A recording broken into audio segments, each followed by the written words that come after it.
Hi, friends. Welcome to the Casual Kingdom, and I appreciate your patience. Just had a few technical things we needed to take care of, but here we are. Now we're back.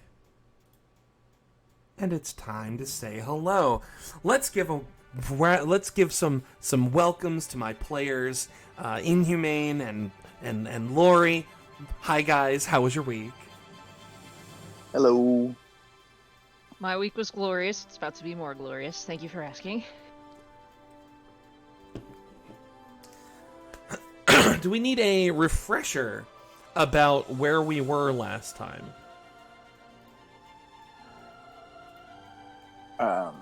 Yes. Okay. Mild recap. Mild recap, not a problem. So, you guys reported for duty. You met in the tavern, the Slaughtered Lamb, and made fast friendships. I need more sarcasm. The fastest of friendships. Lori ate too much. Tay's not sure he ate enough. And you both went to the Citadel of Vigilance. There you reported for duty and were so fortunate to meet Officer Styatt. So kind, the smiling face of the Citadel. You were given your badges and told that the things you need for your stay in Aeldor are covered by the Citadel's cost expenditure department. And then went on your way after leaving a gift behind leaving a gift behind for Styatt that Garma unintentionally received as well. Then you went out on the town, you did some shopping, you bought some things. There's still one more shop to check out if you want to. You do not have to. As a recap for the shops, let's see. You went to Bifton Sundry and Supply, Gam Gam's Grab Bag of Goodness, and you just left Not Magical. There is a blacksmith, but you've all got weapons.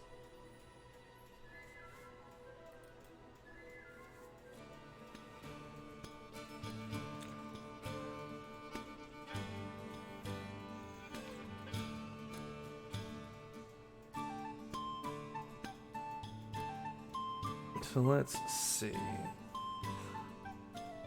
I'm trying to transition us all over to another scene. There we go. Everybody's there now. Hi, my love.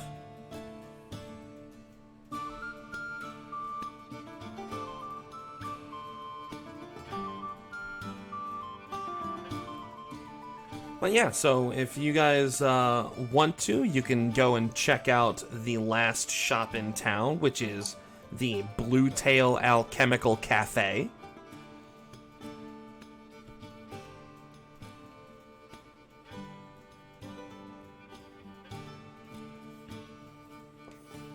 Or you can head back to the tavern and chill, or you can explore outside the city. The world is your oyster, guys. Marcus is just happy to be along for the ride.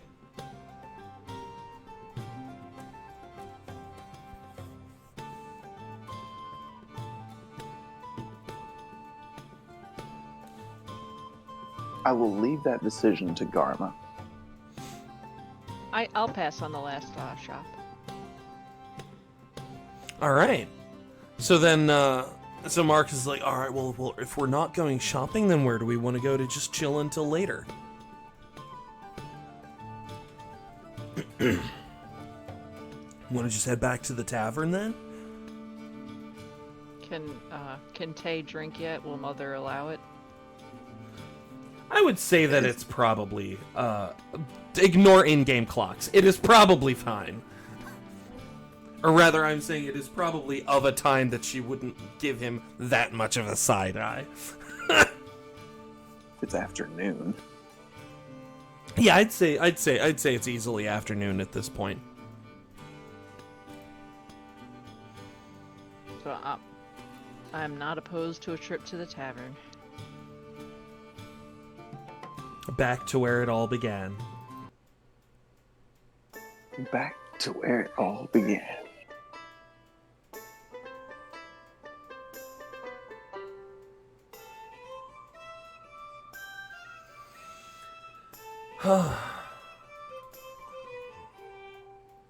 You notice that Finn is still behind the bar. The place is a little more packed now than it was this morning.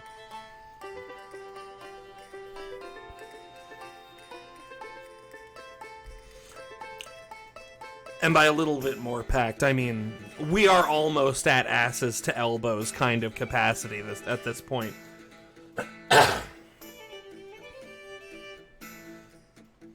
Not that seems to have slowed down Finn at all.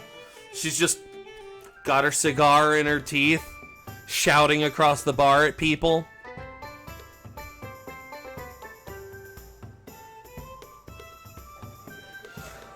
Soon as, like, there's literally a band over on the side just playing in like the only open space that they can. It looks like it might have been set up for them. There's like a carpet laid down, and the tables look like they may have been moved away from that area.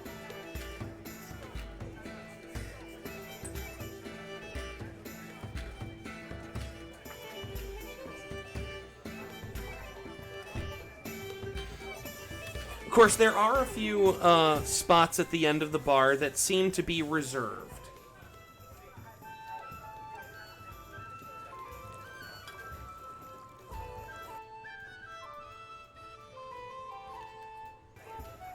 What do you mean by, like, reserved? Oh, they seem to, despite the packedness of the tavern, there is very obviously several seats that are... Sorry. I mean, like, I know what reserved means. I mean, like, is there, like, a reserved sign, or, like, is it roped off, or is it just so happens that these are...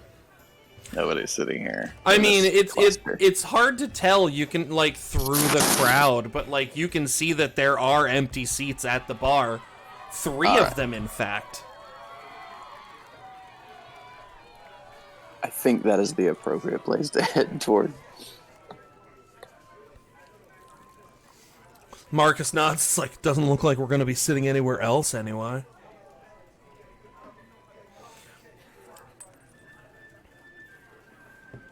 Marcus starts to move through the crowd. People seem to recognize him. A few look at him with a little bit of curiousness as to why he's there, but most folk just sort of like shout out, "Hey, Lightguard Marcos!" And he just kind of like waves a little bit here.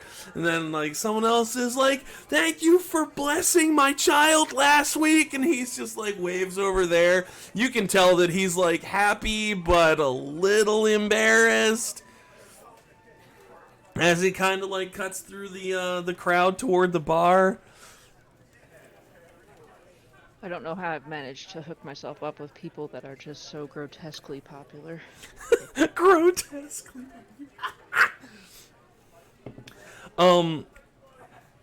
So the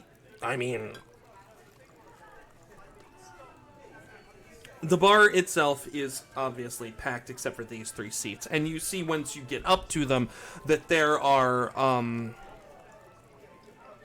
basically symbols on little little cards that are cut out and sat in front of them, and each one has a sunburst on it that looks exactly like your badge.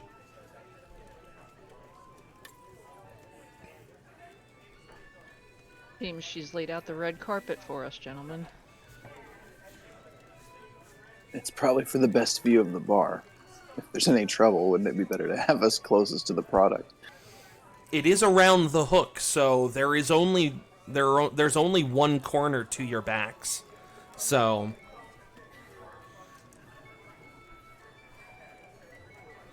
and there are no tables in that corner. That corner houses a stairwell that leads up towards the rest of the inn area, so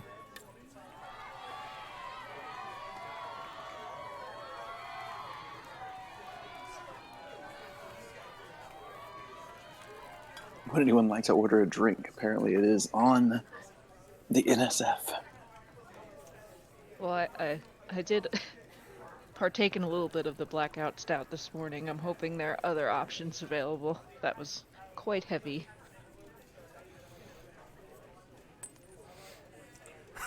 And almost as if on cue, a heavy hand on the bar in front of you. It's Hawk. How this big motherfucker got there, you're not sure. He's looking at the 3 of you. Even Marcus jumps. He's like, "You're back.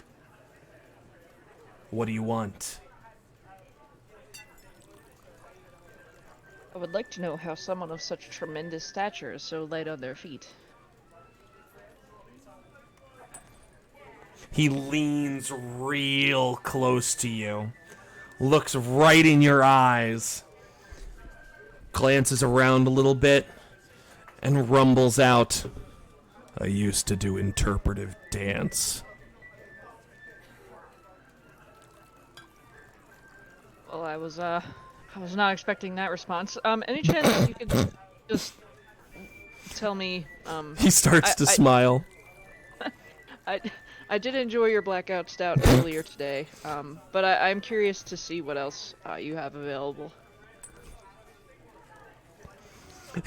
He's like just looking at you, and he like looks over at Uteuv and looks over at Marcus and looks back at you, and he tilts his head. He's like, "You're not even gonna like question the interpretive dance thing?"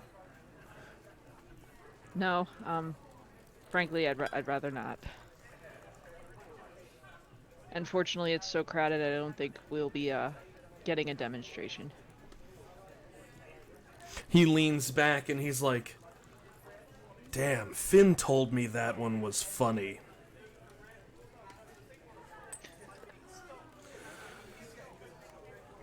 Sorry, I was joking.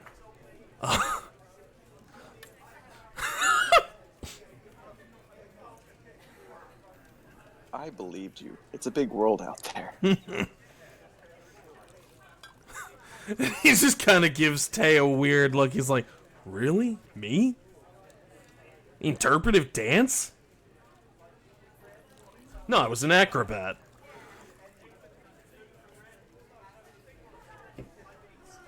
Marcus is like looking at him like,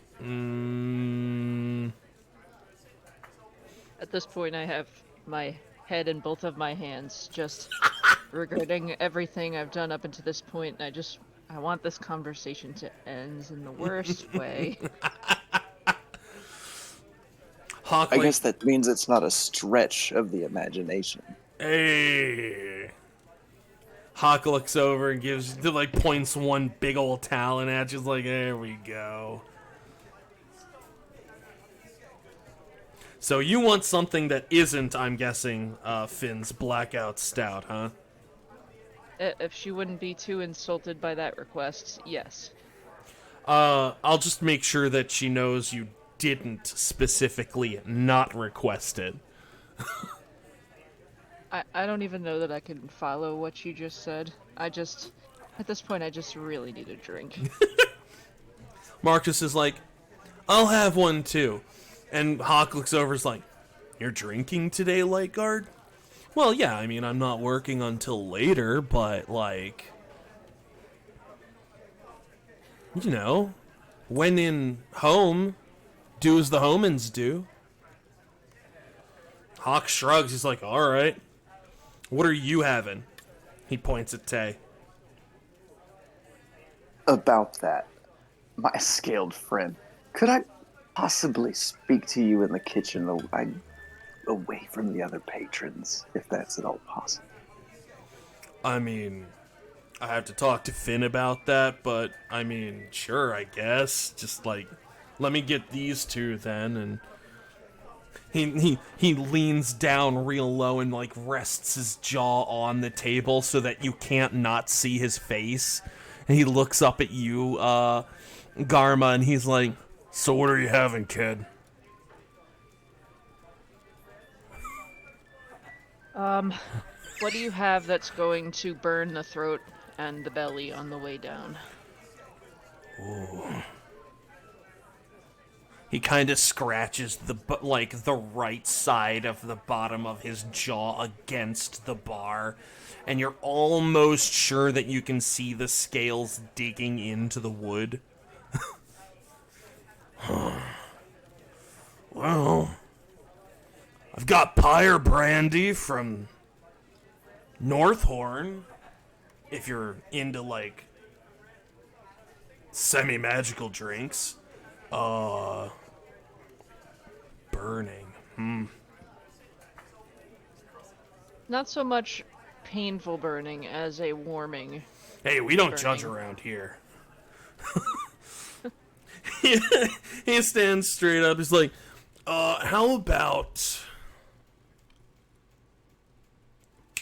I got it. You just wait here. I have the thing for you. How about you, Lightguard? What are you having?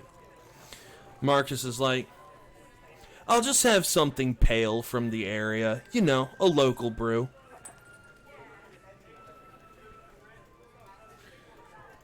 Let's see.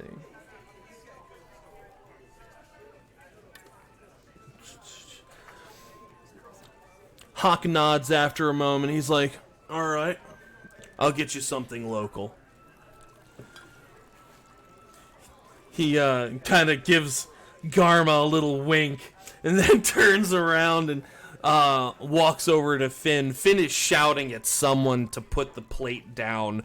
He like leans in and whispers something to her, to her, and she like glances over, sees the three of you, like looks a little bit confused, but like waves him off, and you see Hawk like sort of nod while he's like pouring 2 drinks. One drink is coming out of a very large barrel that is is sort of like embedded in the wall, but you'd see as probably more like backloaded in. So from whatever back room that it gets delivered to, it is then pushed through this hole in the wall, to then have a spout put in and served from. And the other drink that he pours, it comes out of a green bottle. The liquid inside is green, but as soon as it hits, as he pours it, it goes from green to yellow, and in the glass it starts to swirl and mix, changing colors between the two. He comes back over, places the pale brew in front of Marcus, and places the green and yellow drink in front of Garma. Try it. I'll be back. Tell me if you like it. I'll tell you what it is. You, he points again to Tay, through the door to your right. I head that way. The back room, as you enter, is just filled with barrels. It's massive. It's way bigger than you thought it was. And there are just tons of these giant barrels through there. You can hear the sounds of a kitchen through a doorway, on the far side of where the bar would be from where you walked in. And you see Hawk walk out from between two of the large barrels that are stuck in the wall that are serving stations. He walks over, he's like, alright kids, so what is it? What do you need? I believe you said earlier you would serve it to me wiggling if you could. Do you have anything still wiggling in your kitchen? Aside from the actual employees, not really. It's more of a common turn of phrase, That's a pity. I'll have what I had earlier then. Except for the butter. It was fantastic, but it is a midday meal.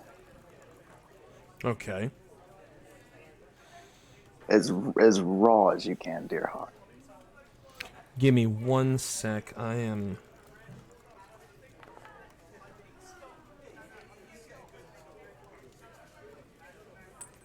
Hawk leans a little closer. How raw are we talking?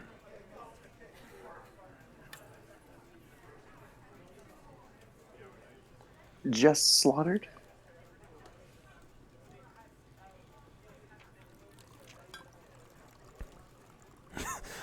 Are you...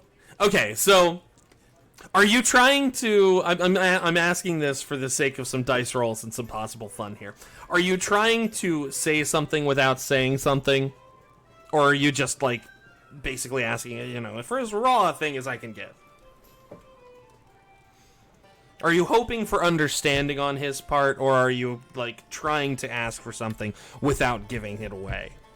I'm hoping a big reptilian with nice, big, sharp teeth is, probably in his life experienced an uncooked meal before. That he perhaps himself caught and why don't you? I mean, do you want to take the gamble? See if Hawk is the kind of person to relate to that kind of experience. I'll try it another way. Okay. Hawk, Lady Lady Finn is familiar with my home, the Midnight Snack. Perhaps if you reminded her of certain meal tendencies we have there, she would explain what I am a little uncomfortable explaining here. And we could come to an understanding that way. Hawk is like, he tilts his head a little bit. He's like, you got like a dietary requirement or something? You allergic to peanuts or something like that?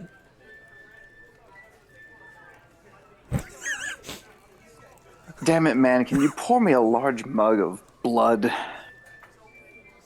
without anyone in the bar knowing I have that? he just kind of like tilts his head the other way and he's like, I mean, yeah, I could do that. Do you want Make me it so, chef. Do you want me to put some like brandy or something in it? Preferably not. Like, I mean, it's not the weirdest request I've ever gotten. So he kind of scratches the base of his horn on the left side of his head. He's like, all right, I'll bring you out your mug of blood. Just, I'll try to keep it on the down low. It's better than the time an innkeeper rang out a rat for me. Yeah, rat's not good eating anyway. I will depart back to my seat at the bar. Sure thing. Lori, how long is it going to take you to try this drink? I look up at Marcus. So do you suppose I sip this? Or just one gulp it? Marcus puts down his beer and he's like, well, I don't usually drink very much, so my knowledge of the various alcoholic beverages of Theranor is somewhat restricted. Being a holy man and all, I don't do this a whole lot. But that's a really big cup for something that you're supposed to drink rapidly. It's basically like, you know, a whiskey glass, but there's no ice in it. Whatever this swirling drink, it is swirling on its own. There is no force that is mixing this thing. Some internal chemistry or magic is continuing to keep this drink roiling in your glass. Well, when in Rome, I suppose. You mean home? Yes. Fine. He I raise a glass. he raises his to yours. Clink. I watch it swirl momentarily, and I raise the glass to my nose, and I take a small sniff, and I'm greeted with somehow a fruit and a smoky smell all at once. And it kind of reminds you of somewhere. Not something, somewhere. But I kind of have a sense of comfort by my memory, but also a slight sense of dread. Well, the it's more of like it's a nostalgic feeling. The drink almost makes you feel like you're somewhere else, even just from the smell. I close my eyes and I put the glass to my lips and I tip it back slightly. And I'm greeted by a nice smoky flavor and the burning sensation that I hope for that trickles down the back of my throat. all the way down into my stomach. And I can't help but smirk. My eyes are still closed. And I'm very pleased by the by the by Hawk's offering today. And I forget I'm in a way too crowded bar with people that, as I spend more time with them, are kind of annoying, but wearing on me and growing on me, as you would say. And I'm just lost in this reverie for a few seconds of being elsewhere. Marcus is like watching you for a few moments. He's like, so, is it good? You know, for someone that is so knowledgeable and so educated and so helpful at others achieving enlightenment, you're really good at interrupting a moment of enlightenment. But yes, if you must know, it is wonderful. How many Would you- moments of enlightenment were you gonna take? You've been sitting there for almost a minute with this smile on your face. Never interrupt a girl when she's lost in a moment, sir. Would you care to partake? Sure, I'll try it. He Enjoy your otherworldly experience, my friend. he places his drink in front of, next to you is where you can grab yours, and he takes it. The very same thing. Like, he takes a sip and just smiles, and it's just like silence. He lowers the glass, and he's just sitting there.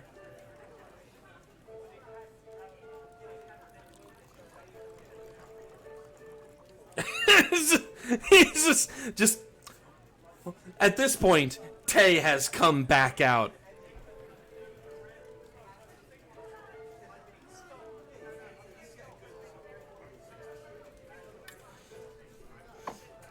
You see our friend there, Marcus? He's having an otherworldly experience, my friend.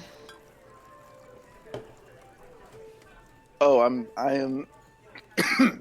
Excuse me. I am not paying attention because I just had a very uncomfortable encounter. So I'm sitting there just trying not to look like I had an uncomfortable encounter. And in a strange turn of events now, Garma is comfortable in a crowd, and Uteuven is not. Marcus kind of shakes himself after a moment, looks down at the glass, looks over at Garma. That's cool.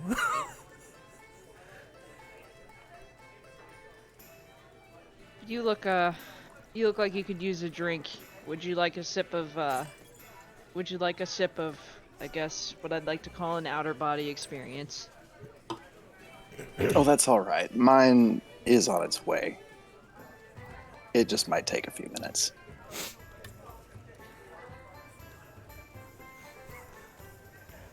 Marcus places the glass back over to Garma and then picks up his own. He's like, whoa, I'm gonna have to ask for that next time. I wonder how much of this you're supposed to drink at one time. Time traveling, as it were.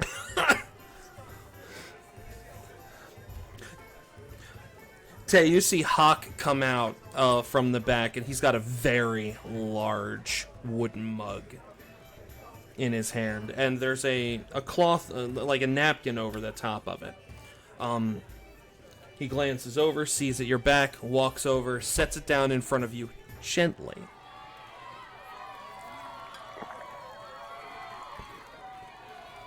Took a minute, but I got you covered.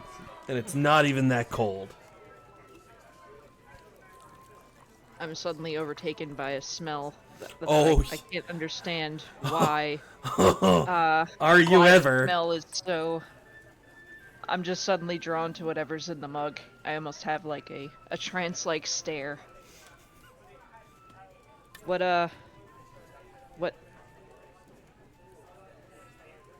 is As that? she's talking, I am going to take the mug and turn toward the stairwell, put the napkin back on the counter, and down the whole thing.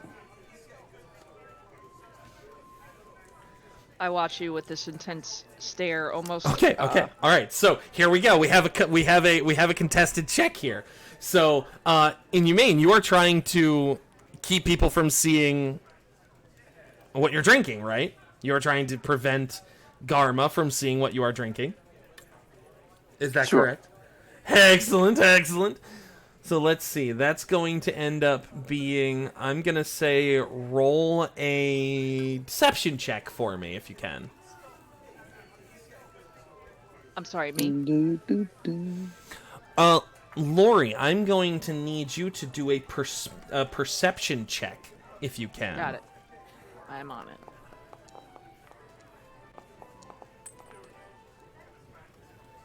Oh!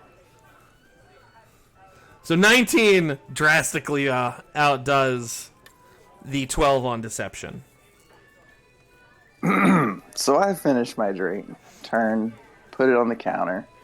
But And- of course, when I turn back, there's a nice, long, bright red splashed across my shirt, chin, so on and so forth. Honestly, that doesn't even, you don't even have to go that far. She was able to see, on a 19, that's a pretty good roll. On a 19, she was able to see from the lights above the color of the liquid of the drink as it went, towards your face. And mixed with the scent, Garma, 100%, your boy just drank a whole mug full of blood.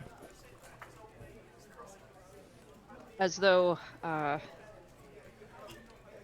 as quickly as you gulped it down, I reach to your face and I wipe the corner of your mouth with my left thumb, and I put it into my mouth. And it happened so quickly, it's almost shocking.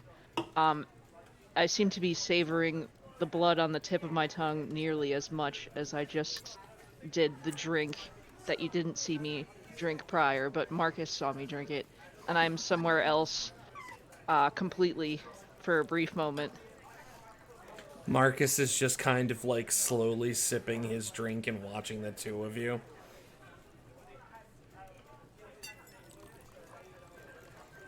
Even Hawk's kind of standing there I realize that I'm being observed, and I quickly kind of shake myself from my reverie, Yeah. raise the glass back up, and just take another drink, and just don't acknowledge anyone or anything.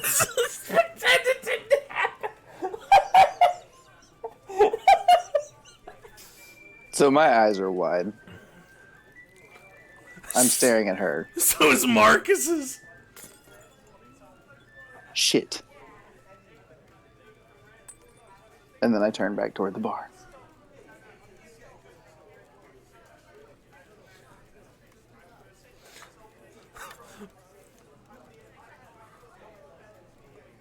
Hey, Mr. Hawk. Hawk looks over at Marcus.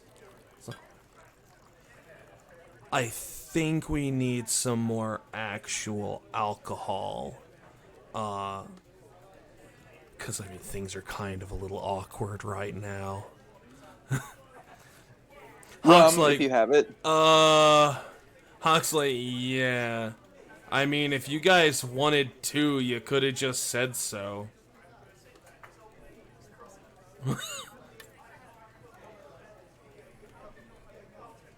Hawk, if I'm gonna mutter two.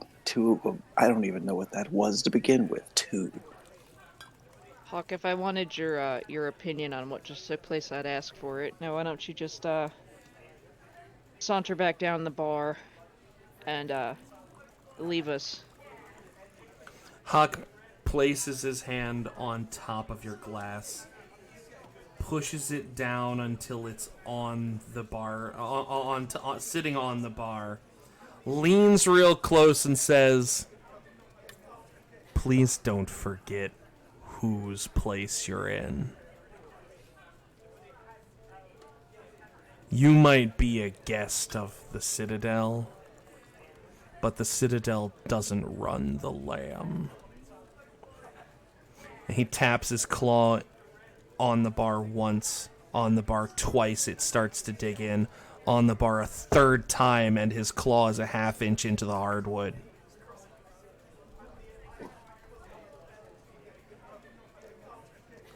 Pulls the claw out of the bar and says, "But everyone gets one mistake." Lifts his hand off the drink. And his whole countenance changes. "Now tell me, what did you think of the Elster wine?" Otherworldly, sir. It was otherworldly.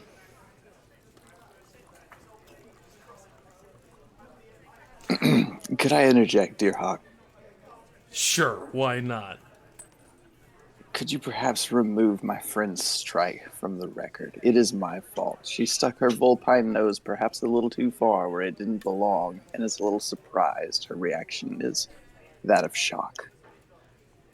Well, fortunately for everyone involved, strikes get reset at midnight, so as long as she doesn't mess up again today, there's no problem. It is likely we will both mess up multiple times. Aww. Look at you being so nice. Fine. I'll let you both have it this time. But don't fuck it up again. Thank you, my dear chef.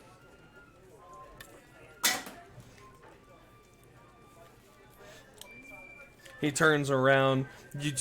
You see him, and yeah, okay, with the tail and everything, sure, it's kind of a saunter. Maybe he did do interpretive dance. His hips move well. He heads off towards the rest of the bar and starts pouring some more drinks. I told y'all I believed him. I don't think he was an acrobat.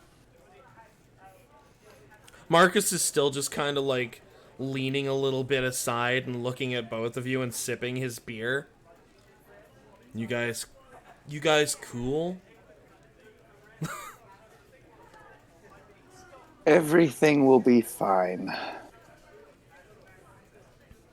I apologize. That was unlike me. You shouldn't apologize to me. You should apologize to the lizard folk. Lizard folk.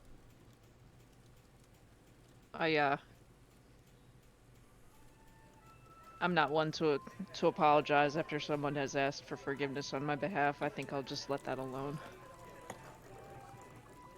Fair enough. It's awkward sipping. Awkward sipping from you guys' left. It's like a once a week thing. It's not. Oh, I'm not faulting you. I understand why you did it. And we'll just leave it at that. Let's just resume our duties and enjoy the merriment, I suppose. Like, Marcus leans back over. It's like seriously, guys, are you guys like cool? You looked like you almost had a moment. I'm not 100% sure what animal that was. I mean, probably Marmok.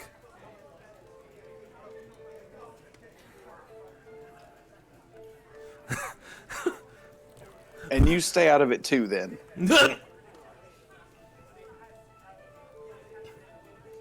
All right. I can tell you that whatever it was, it didn't suffer.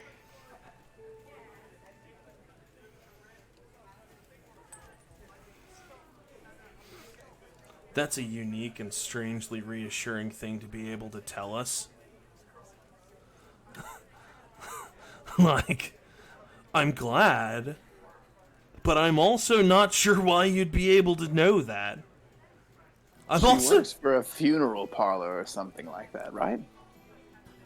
I assist in preparing the dead for their final journey. A traveling funeral parlor. I have seen quite a bit in my travels, learned quite a bit in my travels, yes.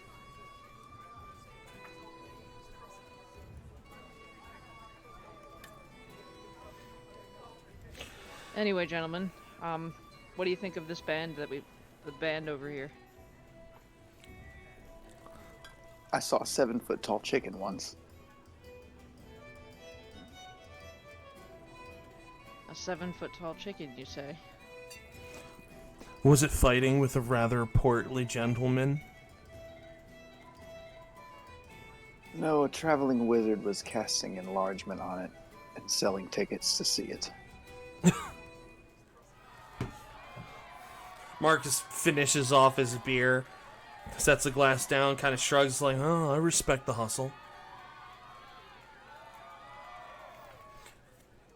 2 glasses of rum come over and are placed in front of Tay by Hawk, who just kind of looks at the 3 of you, flashes a big toothy grin, and then walks back down the bar.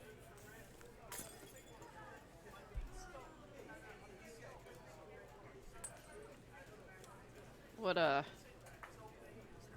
you gonna do with all that rum?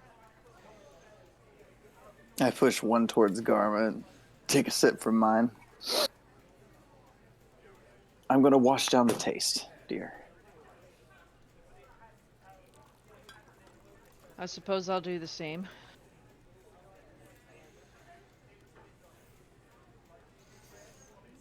But before I do, I take the remainder of my wine and I mix it with the rum because why not? Why I not? don't like having 2 glasses in front of me. It's cluttered. And I reach over and just kind of clink Uteuven's glass as it's sitting on the bar, and I take a gigantic gulp.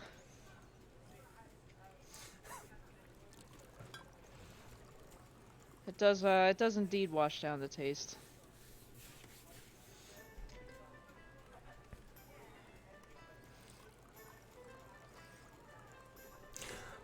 So the rest of the establishment has absolutely no interest in anything that you guys are doing, so you don't have to worry so much about that. You're basically hidden in a crowd at this point.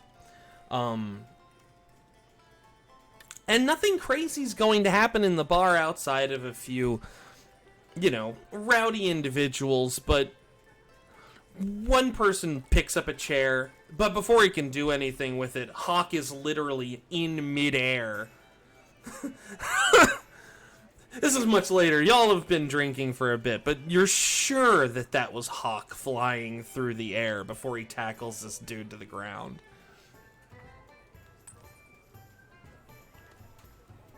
Aside from that one flying reptilian person, the rest of the afternoon goes fairly quickly.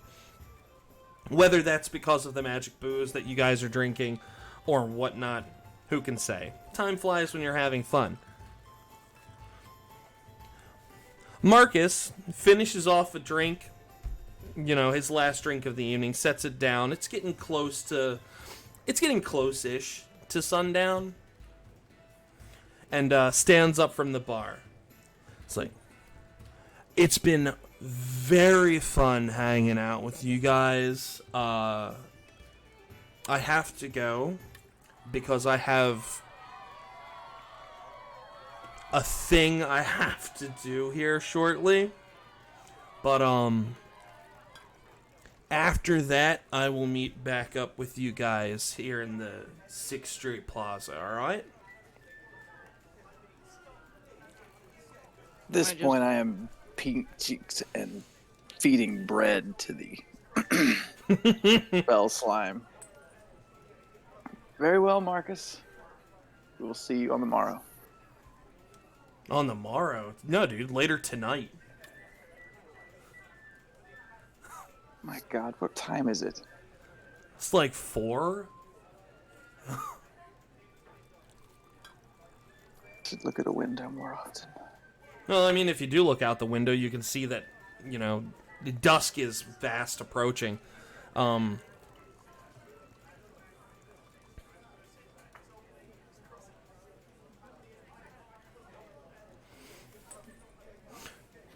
I just nod at Marcus and say nothing. He kind of, salutes the 2 of you with his staff, and then kind of, makes his way in a mostly straight line toward the exit. A few people clap him on the back on the way out. He stumbles a little, does not fall to his credit.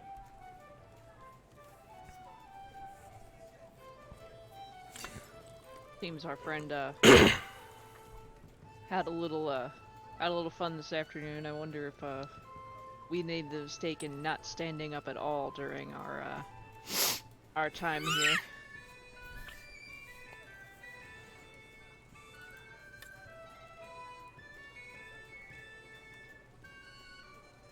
I hadn't thought about it. Well, is your But at least this little guy's fed. is your friend there well fed on bread? Perhaps we should kind of take a lap to gauge what good we're going to be into the evening as the security force. I guess we could hit the market, couldn't we? Yeah. There's no point in not walking around at least. Big Seems stretch. Seems our friend Hawk has this place well covered. Friend or strange acquaintance, strained acquaintanceship, as it were. When you're built like the lizard folk are, I definitely wouldn't want to bare knuckle fight any of them. Have you ever bare knuckle fought anyone? That is a answer for another time. I will tell you that the old man could drink our dear Marcus under the table and walk a straight line out of here. And he was my mentor. I'm not really sure that that answered my question, really, but okay. I'll lead the way, sir, since you are going to be the straight line walker of the two of us. Oh, I didn't say that. I was talking about Gilead. And I stumble out the door. I'm not far behind. So the streets are packed. There are streamers everywhere, just like strung up between the buildings on either side of the street. The street lamps, the bright stone street lamps, are already lit in order to keep the darkness at bay. You can see that little chains of tiny, like, multicolored bright stone light strings have been strewn about or tied around different like objects, or they're hanging from windows, and just light, little tiny magical light stones everywhere. Like, some people are wearing necklaces of them.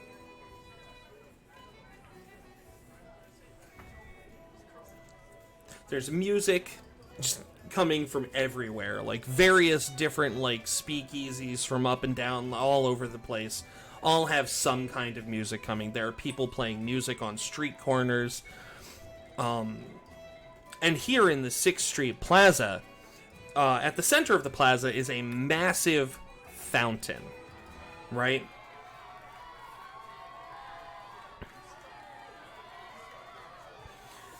And in the center of that fountain is a statue of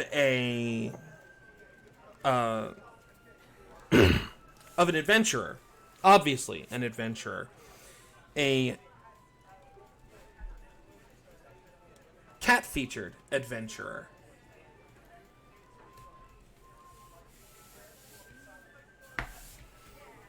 And there are, of course, streamers running from the top, from his raised paw, which seems to be grasping for the sky. Those trailing off to the storefronts nearby, with also strings of like the bright stone lights. The whole plaza is just lit up like crazy. There are vendors here and there with their tables set up.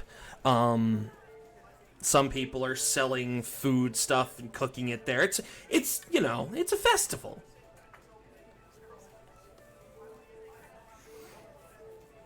There's a stage. Someone is there's a band on the stage. You know how it is. It's you know what a festival's like. Y'all been to festivals before. Correct. This is basically just Mardi Gras with magic. Was a lot of people though.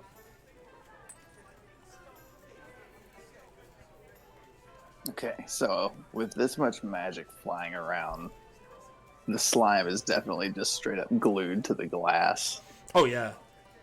Like, Even the thing about like Brightstone is that it is very common in cities, and even in many towns. In some of the farthest reaches of the villages and stuff like that, and the frontier, there might not be much by way of Brightstone.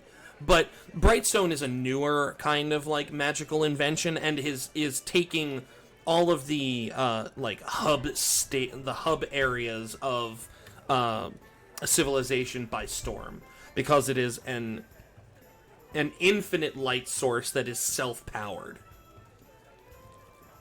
and is activated or deactivated at will by the owner. An attunement type thing. It allows the person to control it mentally.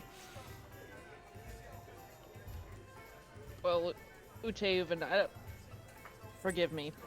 I don't know if it's the wine, the rum, or the drink that we won't discuss further. Can I just call you Tay? Your name is just, in my current state, your name is too long. So is Tay good? Tay, Tea, Ute. I've been called all of the above by the waitresses at the midnight snack. Whatever is convenient is fine. Okay, Tay. I'm just normally, as you can see, I'm not a fan of color. But those necklaces with the lights, for some reason I just want one of those. And because I'm having difficulty walking in a straight line or forming a sentence, I suggest we find a snack and one of those necklaces. I want to be festive. You're absolutely right. We should locate Noodles. Yes, noodles And sound then amazing right now. Uteuven, purveyor of magical items and antiquities, Magi, will get you one of those necklaces. You're growing on me. You're growing on me, sir. I love magical convenience. So let's put you guys somewhere. Well, let's see. If you just came out of the Lamb,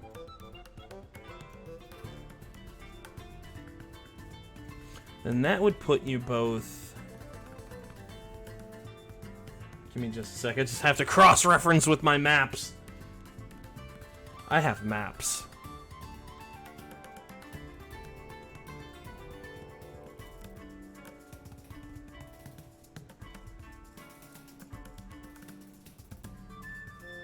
Okay, I know exactly where that puts you. Now, at least. So if you both just came out of the Lamb, that's going to put you both right here. Do you see where you are?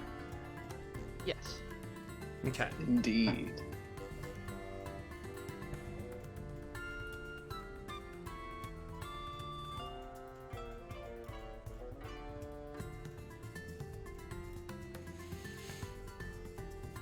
So there are people all over the place.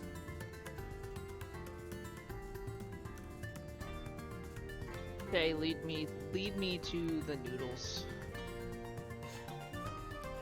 There are so many food stalls. Finding noodles in a place like this, not going to be difficult whatsoever.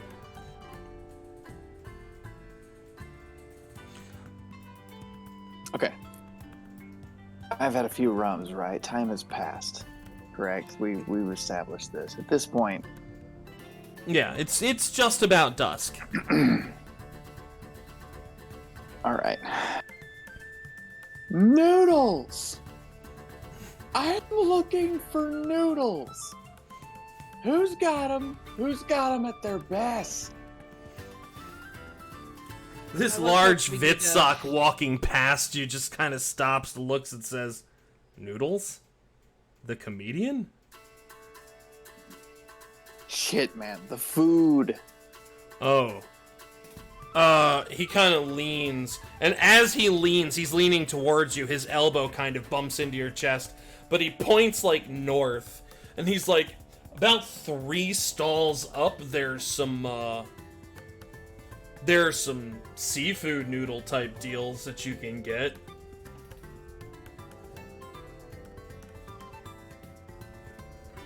Blessings of Zelikos on you, sir. Karma, come on. This way. He makes a shape of an anchor in the air and says, an Anathria's blessing on you, brother, and walks off.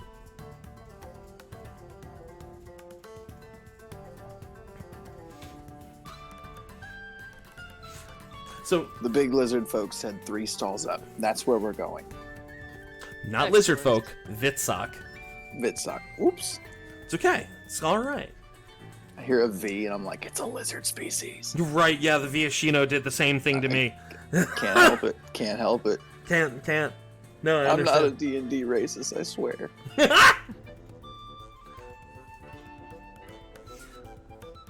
So then you guys are probably up here at this point. Where did I go? You can, remember, you can scroll out, you can zoom out to get a better look at the map, with your scroll wheel. Yeah, and then I right-clicked and dragged. Remember that. Oops! Inhumane is still doing his topsy-turvy business. Oh, that's interesting. So if I you just zoomed out. Gotcha. I figured out how to straighten you up if your character's token starts to turn. I was like, let me see how to do that. Let me see how that works out. It's okay. He's just looking another direction. It's fine. Right. It's all right. There's no unless a perception check is involved, in which case, oh shit.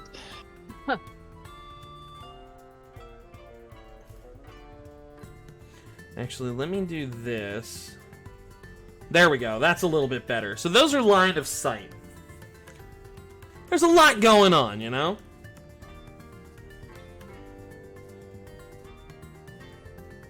All right.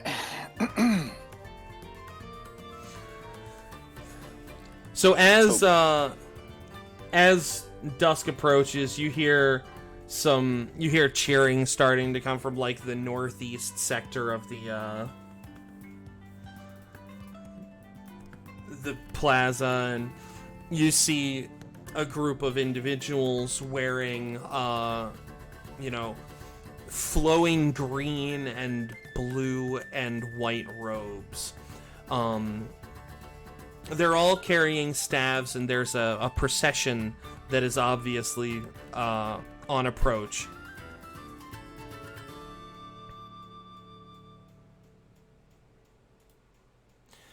As the procession approaches, people start cheering.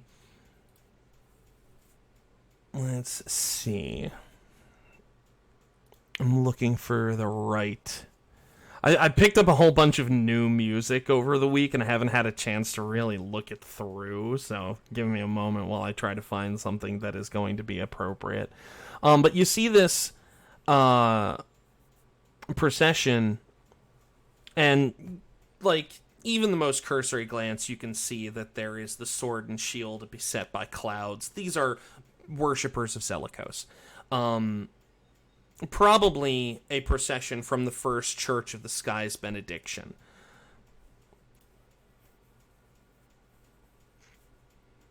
Ooh, that one sounds like it might be nice.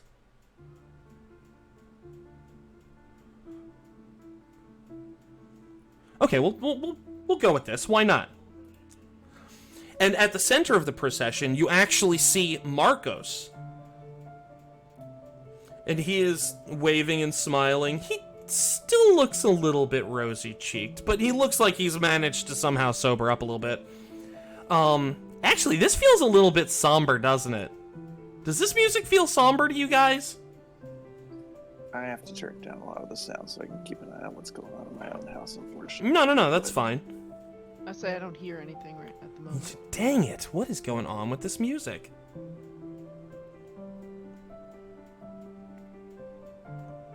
Alright, well then we're not gonna do that one because that is a bit on the... Let's try this one. What's this one? I will say that it sounds like our boy Marcus managed to get some noodles before we did. Or he has some type of... I should have asked him to do something Oh, for he's my, a friggin' cleric. Who knows what he did? All I know is these Oh, noodles here are we go. divine.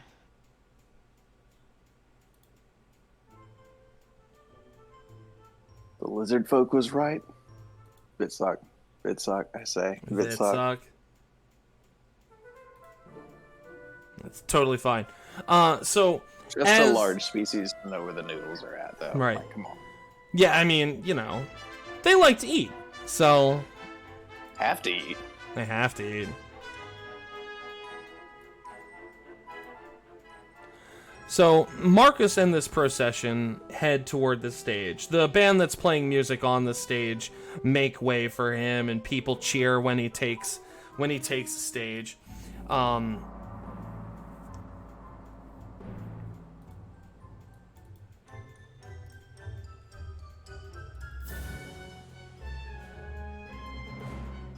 Let's see.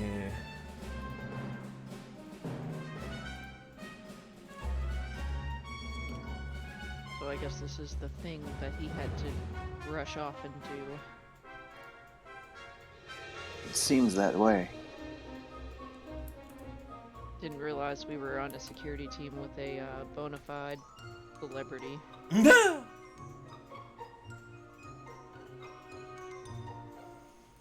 This music isn't even quite right for what I want either, so let's just pause and stop that one.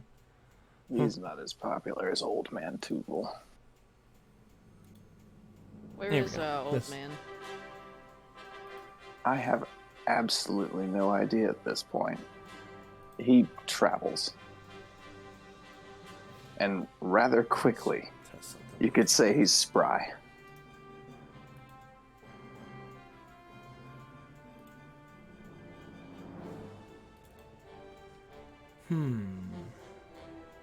So I guess he could still make an appearance if he's as spry as you say.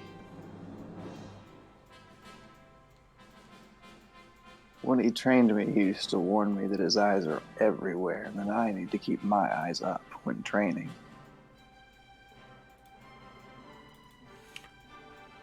Why can't you guys Which- see him? Shit, I must confess. I guess this is part of training.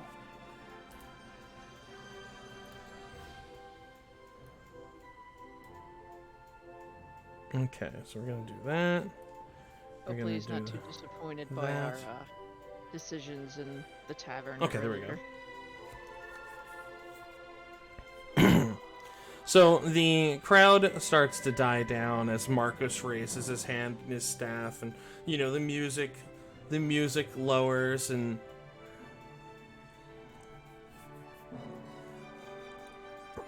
you know as the sun is kind of touching the tops of the roofs, the edge of the walls of the city. Marcus looks out. He sees both of you, gives you both a little wave, and then clears his throat. Friends and family in the light, I welcome you to our city's night of defiance.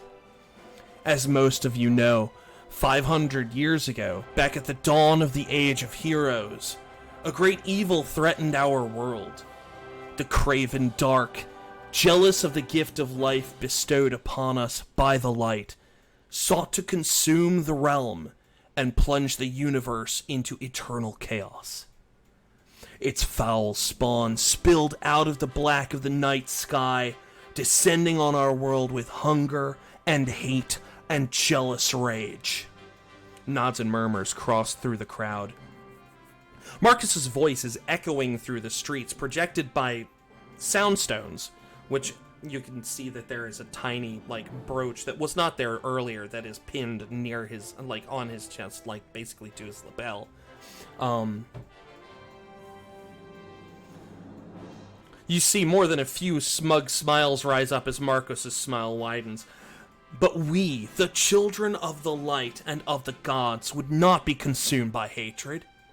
We, the united peoples of Theranor, would not be victims of a mad hunger and insane malice made manifest. No, we stood together, back to back and shoulder to shoulder, driving back the wicked hordes, innumerable as they were.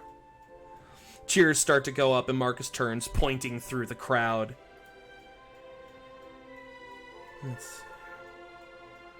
And we are the proof of our ancestors' bravery. Standing here next to each other, we are the testament to the heroism of those who walked these lands before us. Those, like the glorious dragons, who sacrificed themselves to protect us, whom they referred to as the tiny races or their little cousins. The worms who marched second into the unforgiving dark, to the elves who poured their immortality into their magics, sacrificing their eternal existence to save us all. To the dwarves who built great golden icons of power that the gnomes poured their greatest enchantments into, sacrificing their most sacred treasures to empower a sun that was dying. To the great many offerings made by our ancestors, we find that we are tasked by their memories to live. And not only to live, but to thrive. He turns again, grinning, his green eyes shining in the dying light of the day. Thus, on this most sacred night of the year, do we shout to the heavens with all of our hearts, in defiance of the wicked dark. Never again shall it feast on our lands. Never shall it rise, and never shall it conquer. Hear our music, O feeble darkness, and witness how brightly we burn. And as he finishes his speech, massive torches all around the walls of the great city of Aeldor ignite, just shining brightly as the sun disappears behind the horizon. Crowd just goes crazy. People like raise their glasses, drinks are spilling everywhere, and people are just cheering loudly. Marcus is up there like, yeah, man, this is great. He's just loving this.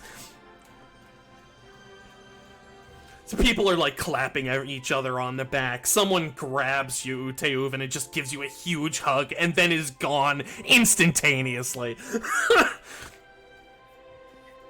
I turned to Garma. Well, look at that. That burnout bastard really can perform a speech, can't he? I am impressed. Yeah. I guess you could say it was a hidden talent.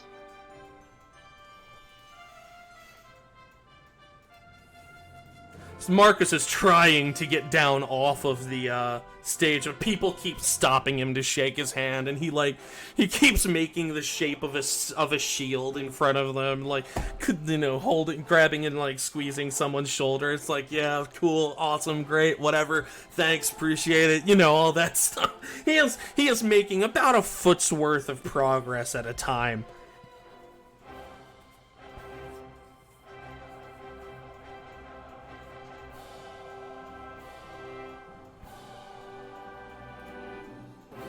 I hope he doesn't head this way and bring that ridiculous crowd in our direction. He definitely is. I'm going to make a perception check over the crowd. Alright, hit me with that roll, baby.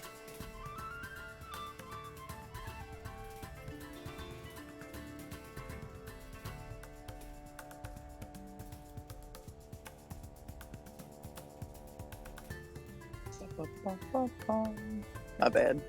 There we go. Perception roll of 10. Okay. Alright, so, everyone seems to be in exceedingly high spirits. Like, there doesn't seem to be a sour face in the crowd. Of course, people have been drinking since probably dawn, so that's not terribly surprising. You see Gam Gam Glug Glug. She's sitting on a smaller pile of garbage. She's off to the north side of the plaza. You can see she's kind of looking probably for you, but not really. She's mostly just focused on what she's drinking. Well, sorry. I realized earlier that this is still probably considered part of my training. So with him being in a thick crowd like that, I wanted to make sure that nobody in the NSF, you know what I mean? Sure. I'm just making sure nobody got targeted for any reason. Right. It had dawned on me a few minutes ago before his speech, so. Not a problem.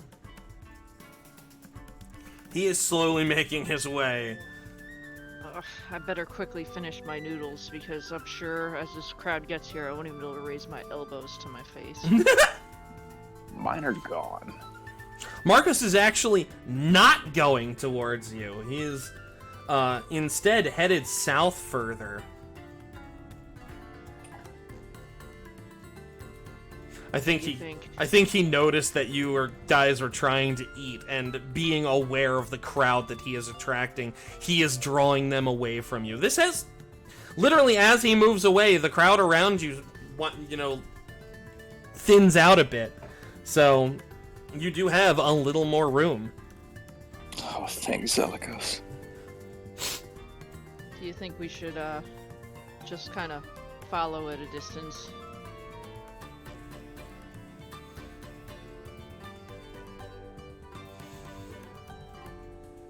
We are security, after all. I agree.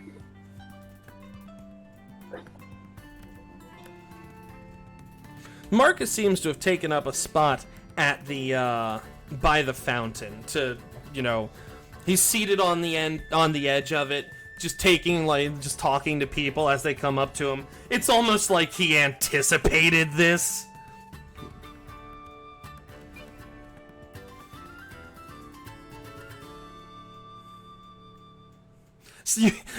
Garma, you actually see someone shove a baby in his arms, and he's like, okay. Gives the person a nice big but somewhat awkward smile and makes the symbol of the shield over the baby and then hands it back. And ever noticed people's fascination with babies? And to me, they all kind of, well, let's just say maybe that blessing will improve its appearance. It's the miracle of life, Garma, and the miracle of death alongside it every time. you guys actually see that there are party games set up all over the place, too.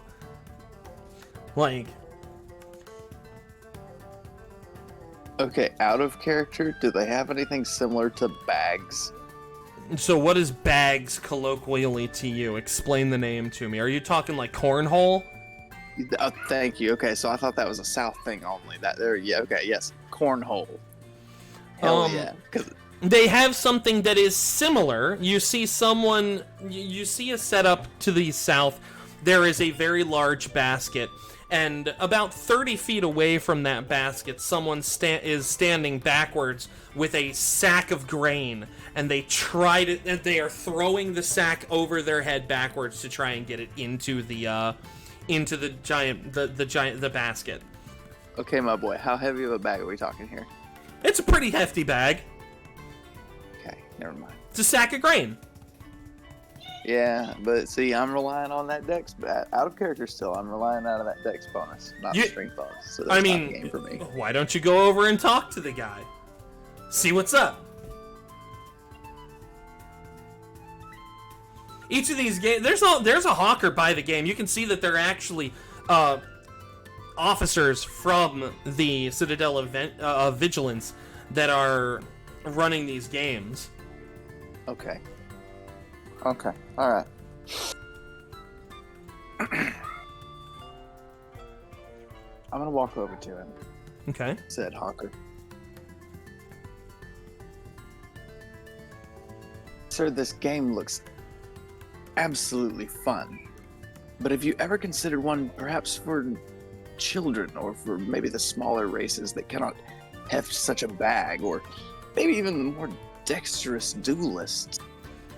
Consider this. The uniformed smaller- officer is looking at you.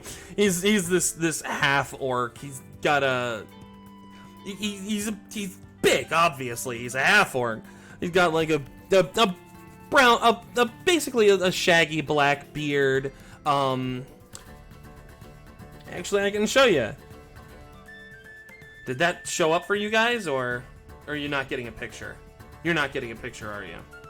I'm not getting a picture. Okay, that's fine. I can. He's an orc. He's a half orc. You know, the tusks, the greenish skin, not necessarily straight green, more olive tone, We follow. gray Oh, eyes. here it comes. It just takes a while to load. It's such a big program. I bet that's what it is. Oh, it probably is. So you guys can see Grick then. Not yet, but there's now at least the pop-out boxes open. You know what I mean? Well, so it's I is don't. loading. I don't know if it'll work because, like, when it loaded up for me, I looked on my viewer and it didn't work. But that's okay. I can. I can actually go to the.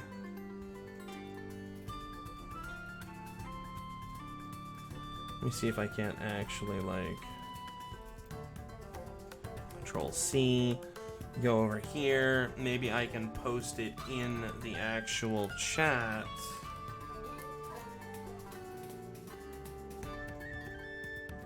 Nope, it's not gonna work. Alright, well, anyway, it's an orc. You can just close the thing. Grick Stonefist is the officer's name. He's looking at you like... What, you not man enough to do this yourself? You asking for the kiddie version?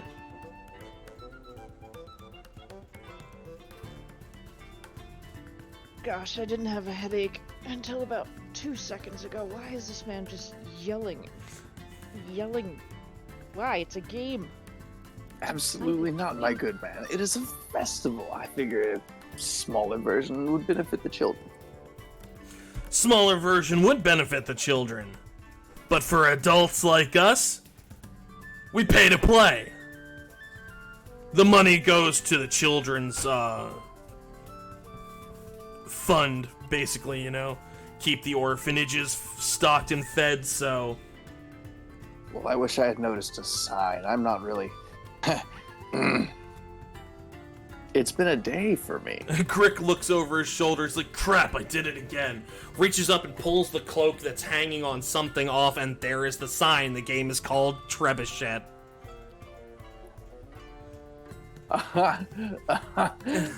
It is 5 copper a play. The payout is 1 silver if you make a. It's 5 copper for 3 throws, and it's 1 silver if you win.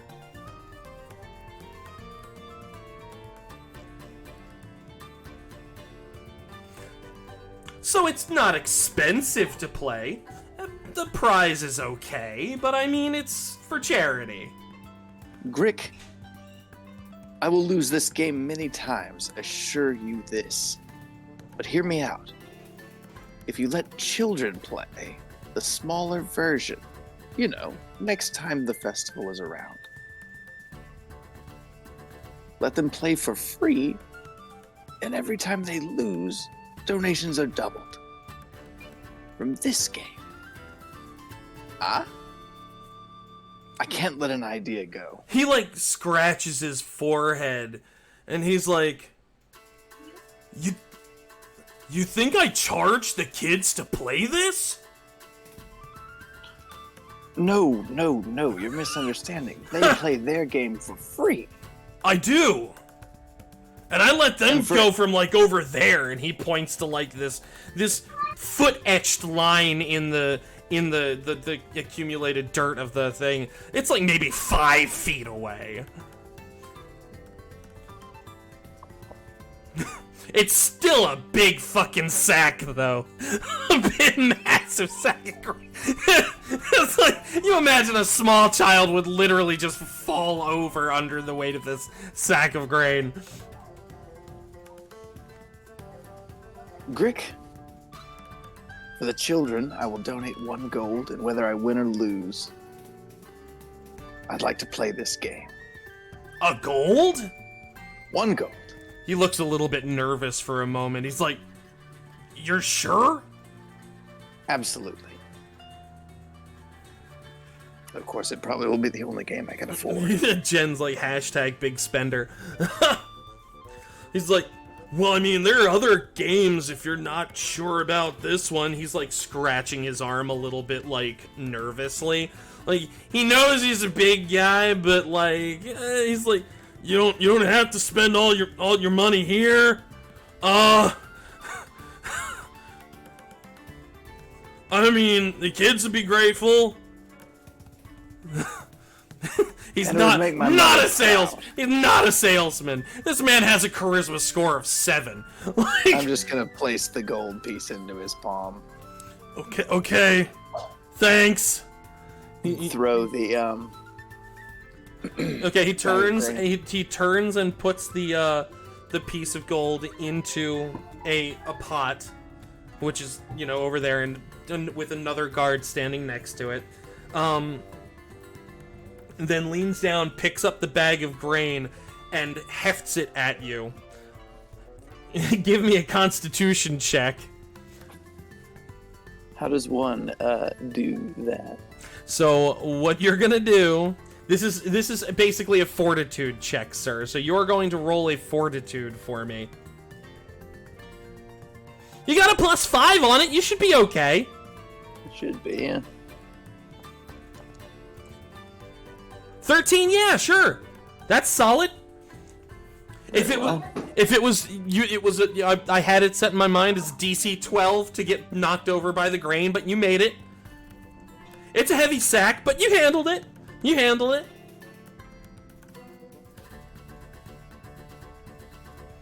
He seems to nod approvingly and then steps back.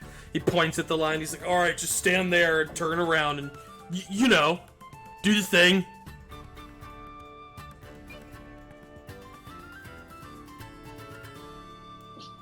Okay, my dear DM, I want to attempt this as a dexterity check rather than a strength check. Okay. You know, like really know how to scoop with my knees here Sure. and then heave this thing. Sure, their technique will account for something, but this is a strength check. It's a heavy bag. How does one perform a strength check? Okay. How does one roll a straight up strength check? Just a roll +1. So here's what we're going to do. I'm gonna do this. I'm gonna do this. I'm gonna here to grab that. So we'll make this an athletics check. We'll make it an athletics check instead of an acrobatics. So just click on the word athletics and roll. Should be under your proficiencies. You're fairly athletic. I mean, you got a +4 here. Should be good.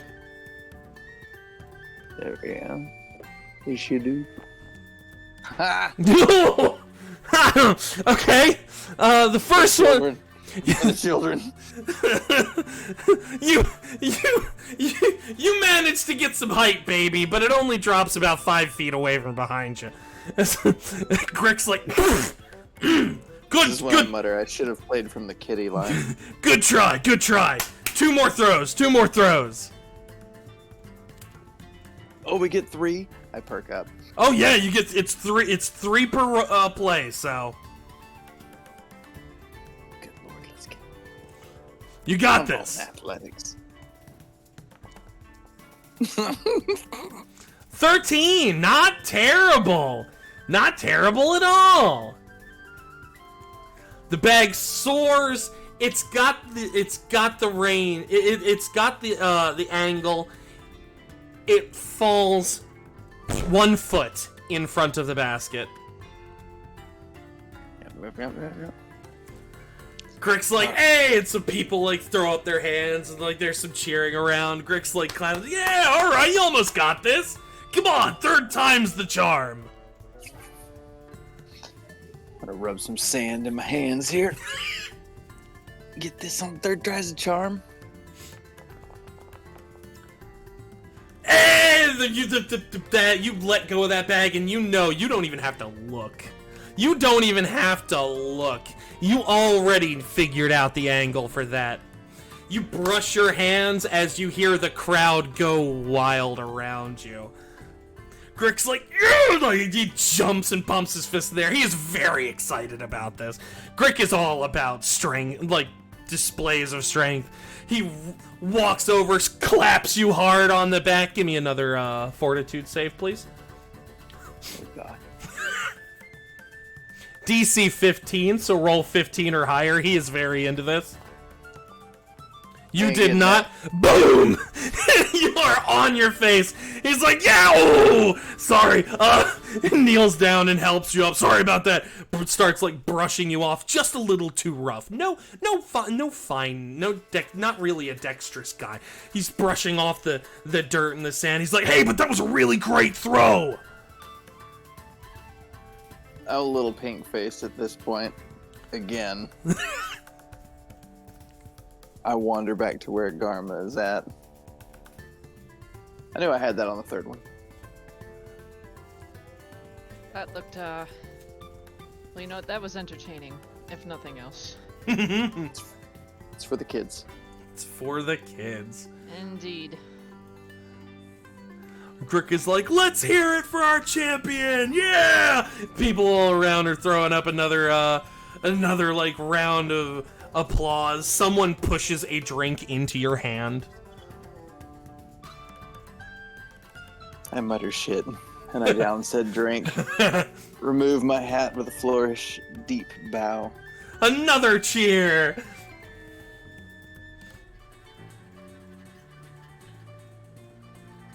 You're growing quite popular. I hate it. There are other party games you guys can participate in.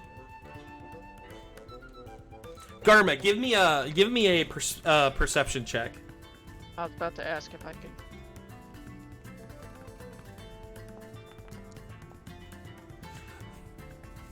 Oof. I must be still a little drunk. Yeah, the only game you know how to play is not throwing up. At this moment, yes. Tay, feel free to hit me with a another perception check if you want to, or I can just guide y'all to the next one if you'd like. No, I'm gonna do that, but for maybe different circumstances than you were thinking. I'm gonna check on my companion's condition here with a 10. Which companion? Garma. Oh, she's fine. She's not, you don't have to worry about her making the impression, like, impersonating the fountain in the center of the square just yet. She's good for now. Garma, give me a fortitude check, though. Just because. He says that.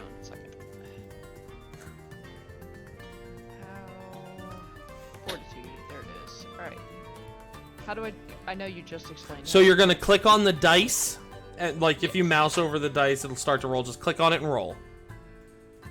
But it's on perception right now. Oh, No. On his character sheet. Yeah, on your character sheet. If you look underneath perception, initiative, then saves, fortitude it. save. Oh yeah. No, you're fine. You're fine. You might be a little green around the gills, but it's probably some effect of the actual magical drink, as opposed to something that is actually physically ailing you. Nice. So, I look at Utayuba and I go, you think they got an archery game out here? I mean, I can't have to you, the I can't have you getting all the attention. according to the good games master here, there's a game for everyone. So it seems likely. I'd say at this point you guys are probably over here now. Okay, but so if you do look around, you'll notice that off to the east, there is a sign above the a set of targets that says Eagle Eye. And you see another guard that is sort of guiding people to shoot down an alley that is unoccupied, thankfully, and that has targets set up at different ranges. I bet even in my current condition, I could do some charitable fundraising. Okay. On approach, you see the sign says 5 copper for 3 shots. The person who is running the Sorry, game. Can I interject real quick? Sure. Remind me to remove a gold from my inventory. Sure. Do you need me? Did Yeah. you want me to do that for you? You can do it quickly and efficiently. Chapow. Let it be done. I just did it. All right. So there we go. Thank you. Yeah, no problem. So you see an elf with, one side of their head shaved, the left side of their head shaved, and kind of like a fall over mohawk onto the right side of their head. Black hair, bright blue eyes, in a uniform of the city guard.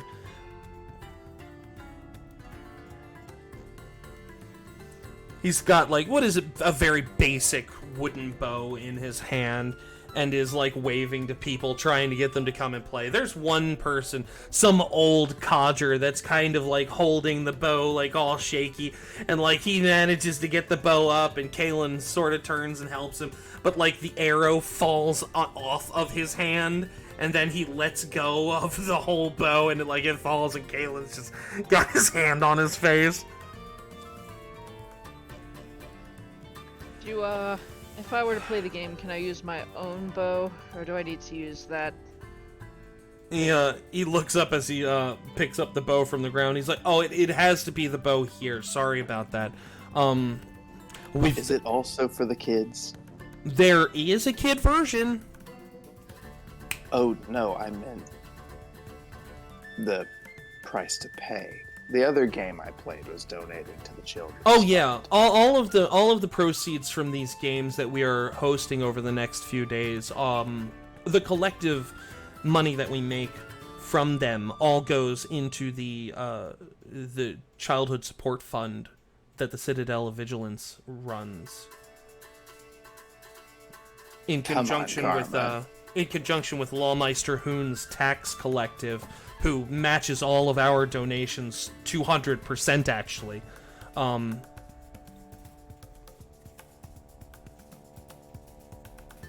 Alright, I suppose I'll use this, thing you call a bow.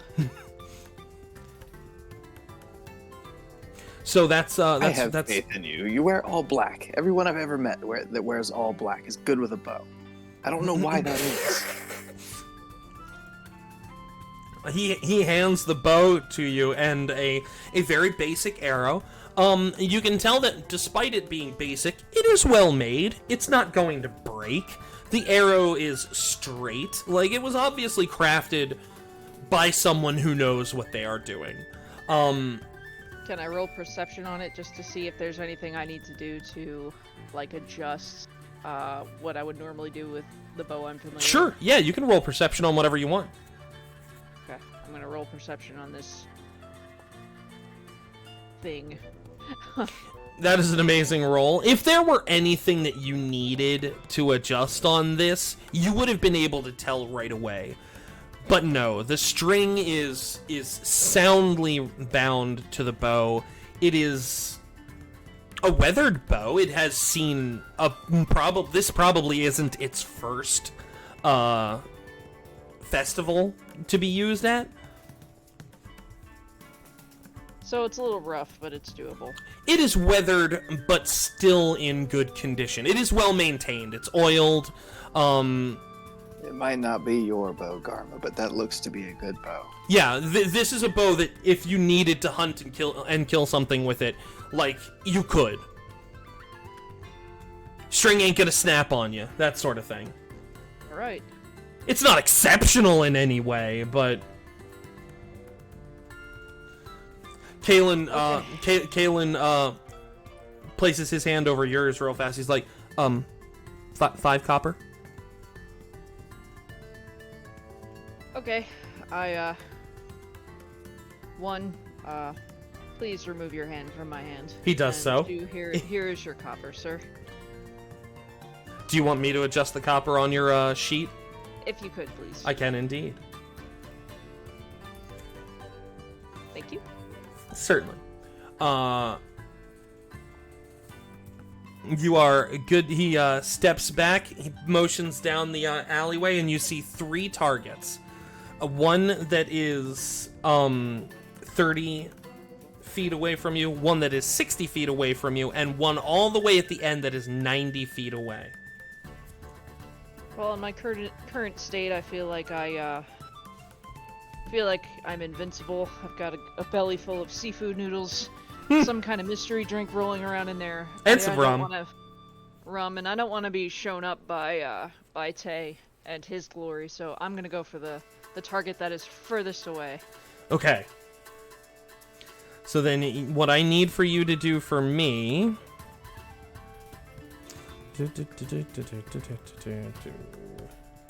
Alright. So then we're going to put that there. We're going to click you. You're going to do actions. And what I need you to do is, because this is a basic bow, it will run with the same, a basic short bow. It will run with the same stats that you are using for your current one. So you are aiming 90 feet away. Right? Got it. Okay, so then you are going to do me a ranged attack with your short bow. You don't have to have a target to roll, or you can let me roll it for you. Just remind me, how do I... So you see basically the menu that's up to the upper left-hand corner, that if you mouse over it, it expands different things. Yes. If you go to actions and you go to under short bow, you see where it says ranged +7. You're gonna click on that. Actions, short bow, range +7. You're gonna roll that for me, and I'm going to mentally subtract 4 because this is out of the short bow's standard range. So I click short bow and it'll roll. Mm-hmm. Right. You're gonna click actions. You're gonna click the +7 actually, Got it. Okay. and then you should have the. There you go. Fires an arrow. Rolled a 23. That thing dead shot, straight like dead center. Even at the -4, like. Oh, I wanted to add some flourish to this. Hold on. So, I take the bow in my right hand. I draw the string back with the arrow very deliberately. I look at Tay. I give him a little wink, and I let it go. That arrow soars so true. It's like it almost looks like the arrow has a little bit of smarm as it smacks dead center.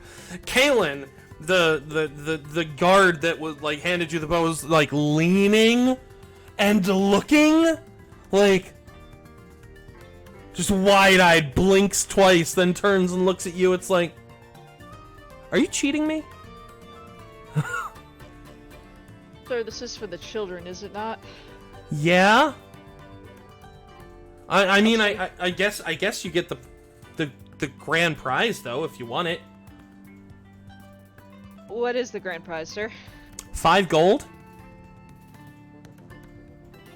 I look to my left and I see I've garnered some attention. Oh yeah, particularly you have.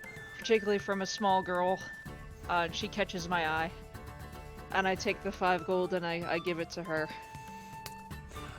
She is For you, dear. ecstatic. She squeals and runs through the crowd, just like with this gold held close to her chest, shouting, "Mummy, mummy, mummy, mummy, mummy, mummy!" Just like that. That's all. That's the last you hear of her. Well, sir, this was fun. I don't want to put you out of... I don't want to put you, I guess, at a detriment. Caitlin's So, like, no, that was spectacular. That was what I just saw makes this whole thing worth it. Thank you so much. You see him reach into his own pocket and put 5 of his own gold into the pot to make up for it. He's like, don't worry, I don't mind doing that. You that was excellent. Great shot, by the way. Thank you. Thank you. Hey, I couldn't let you have all the fun. That was excellently shot.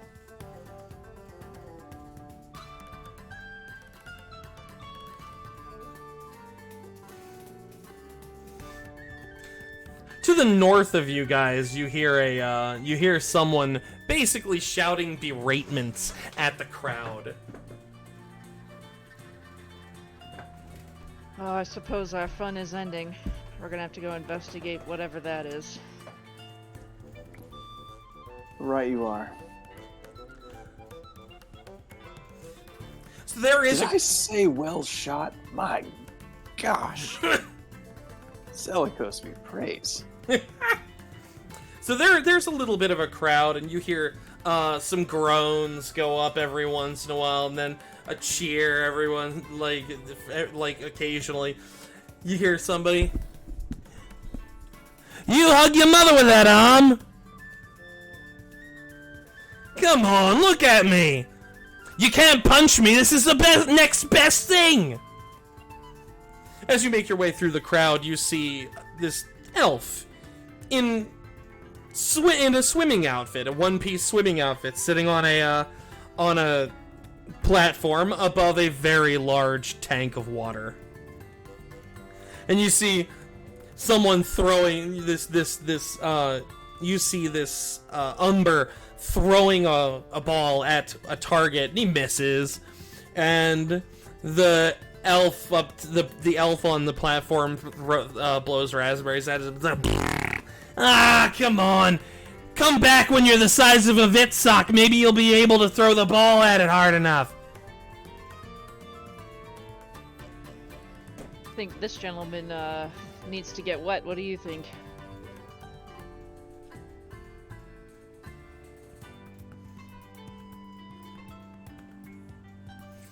Okay, so out of character, is he wet or dry? He is dry as a bone. Okay, understood. Garma, if you don't sink him with that arm, I will. He looks over and sees you both kind of talking and looking at it. He's like, oh, and what are you two gonna do, huh? You gonna try to spoil my night? Pff, I'm walking home dry. Look at this. Ain't nobody in town can hit me. Sir, you just talked far too much. Can I identify the target without a perception check? Oh yeah. The target's Okay. it's there. It's about, I'd say, it's a 30. Is this a typical dunking booth? I guess Yeah. Essentially, this is a dunking All right, booth, understood. and you Okay, see a understood. sign. You see a sign like behind him. It says First Church of the Skies Benediction Feed the Children Fund. Dunk the elf type thing. Again, 5 copper for 3 throws. There are no prizes listed. I would dunk this man for free. Psh, you couldn't dunk me if your life depended on it. Look at them scrawny arms. Last Umber couldn't do it. You won't. Oh well, now. The guard standing nearby with this grin on her face. She's a dwarf. She looks to be in very good spirits. She smiles up at you. She's got, thickly braided brown hair, just like big old braids, that kind of rest in a crown that start at her temples, go to the back of her head, and then the rest of her hair all the way down her back is just a massive French braid. Right? And it ends in what is essentially a hair clip that is a hammer. It is a hammerhead hair clip. She walks over, she's like, thinking about shutting up Eddie over here, huh? Yeah, I think he deserves it. Oh, that's for darn sure. He never shuts up, even when we're on patrol. So do I need to roll a perception and just see how far away I am from the target? It's 30 when I'm feet. set up? It's an 30 feet. easily identified 30 feet. Okay. So, madam, how much does it cost for me to take a shot at this man? It's 5 copper for 3 throws. All right, I'm in. All right, 5 copper being removed. There we are. Dharma, I'll give them a gold if you sink him on the first throw. Oh, that's a lot of pressure. Ooh, that's a bit of pressure. All right. Oh. So, what am I rolling for? here? Okay, so we are not rolling an attack. This is dexterity. You are trying to throw and hit a target, so we are going to go with an acrobatics check. This is your second. This is tied for your strongest trait in proficiencies. So if you go to your proficiencies, you're going to click on acrobatics, and you are going to roll. I'm sorry, for some reason my sheet went white, so I'm having trouble. So where's proficiencies on here? So proficiencies is There it the is. okay, yes. Okay, so I'm hitting trained, or I'm hitting. No. You're sorry. going to click on the actual word acrobatics. Got it. Not to interrupt, but while she's prepping to throw, I'm gonna slip 5 copper to that host To the dwarf. host of games. Yeah. Yeah, no problem. Her, you can see, on her badge the name Emberheart. Oof. Well, that's 1 throw of 3. So hold on.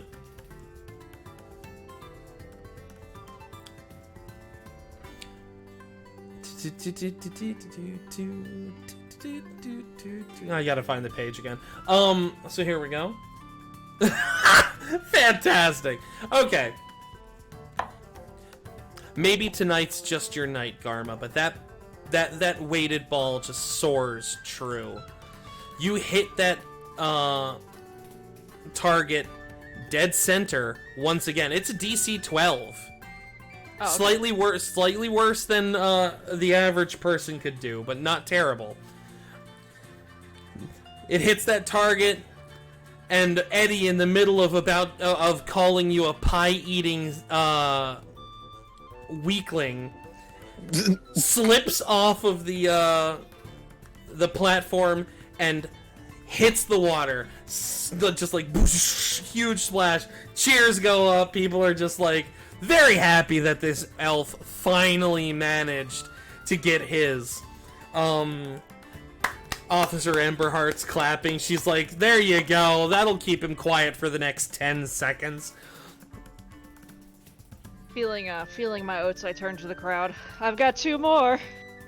The people are just cheering. They're like, yeah, they're egging you on. They want this to happen. The elf is climbing out of the, up the ladder at the back of the tank, grumbling, and he's just like, lucky shot. It was a lucky shot. She'll never make it again. This is Okay. the only time I'm ever going to get dunked tonight. Okay, I apologize to interrupt, but as soon as he sits down, Oh no! He sits and he's like, yeah, see that's splash! Everyone's cheering again. This is fantastic. I pay the host the gold I owe for Garma's first throw. the Officer Emberheart takes it, claps your hand. She's like, thank you. This is going to do so much good for the kids. And this is hopefully going to do so much good for him. I hope it does. Almost more for your sake than the children in this case. Yeah, maybe he'll shut up on rounds next time. He surfaces, spits out a fountain of water. He's like, you lucky bastards! Starts climbing up again. He's like, this is crap. I'm done with this. This is ridiculous. Sits back down Garma, on the I thing. do believe it is your throw. Oh, this poor man. Poor nothing. Oof. Cling! The ball hits the edge of the target and bounces off. Ha! See? It was a fluke! Oh god. Tay pulls a no look. He's like, nah, fam. He looks away, gives like a little like shooter at Officer Emberheart, and then throws it with his offhand without looking. Dead center. Oh, Into the drink like an unbalanced fit sock. Mm-mm. The elf climbs, Eddie climbs back. He's got his arm hooked over the edge of the tank, and he points a dripping arm at you. He's like, that's not fair, they're cheating, I know they are. I paid my copper. Would you like bamboo floaters? He's like looking at you, and you can see he's trying not to smile because he loves this shit. He's like, nah, but you can't do it again. He turns around and swims over to the ladder, and he starts climbing back up, sits himself back on. He's like, all right, you two, let's see what else you got. You know, All right. Garma, in the midnight snack, my adopted father had a game like this, except the winner got to drink until the pulley brought them up from the rum. Ooh. So, did your aim get better or worse as time went on? No, you misunderstand. The one being dunked. It was a prize for them and a loss. Well, maybe you should offer that advice for next year. Have a modification. All right, it's my I was gonna say, you guys gonna keep me up here waiting all 3 days of the party, or are we gonna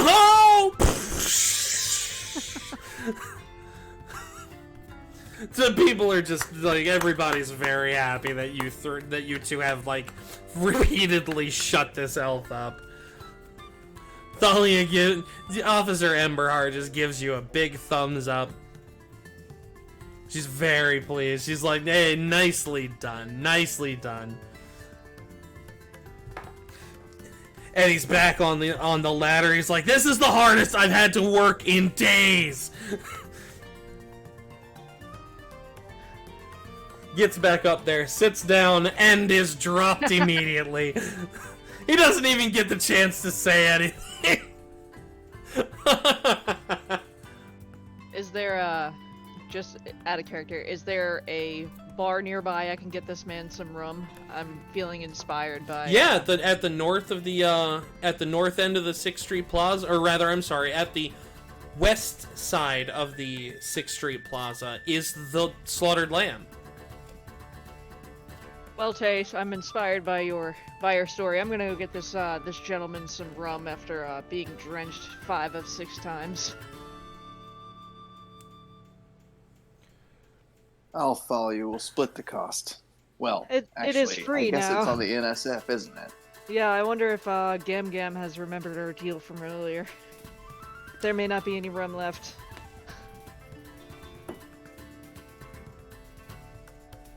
It is safe to say that Gam Gam probably does remember your agreement from earlier. Alcohol was involved. So we're just going to do a quick hustle. Back and forth. I don't know if we need how much detail you want to go into about that, but let's just. We don't. This is a quick one. You're just popping in. Hey, I need a rum. Sure. Here you go. Hands it off till you go about your business. Simple as. We return to the drunk tank, and I hand our new friend a mug of rum. You're a good sport, sir. You're a good sport. Eddie, Children. Eddie takes it with a wink. He's like, yeah, it's. I like to play it up, but thank you. As you know, the people need a villain, and it goes to a good cause. So he raises the drink to you, knocks it back, drinks the whole thing in one go. Brilliant. As we walk away, I'm going to press the lever.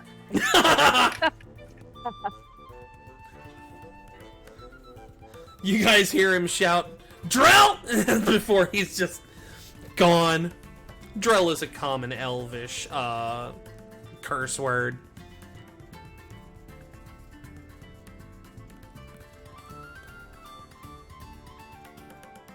Good work, Tay. Good work. A drink for a drink.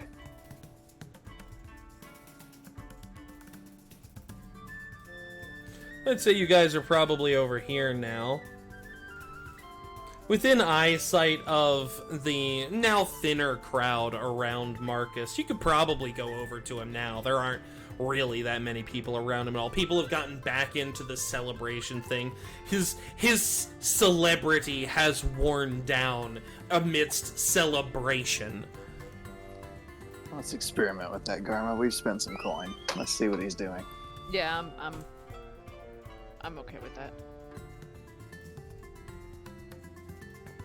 Marcus looks up as you guys return to him. He's like, "Oh hey, how are you guys doing?"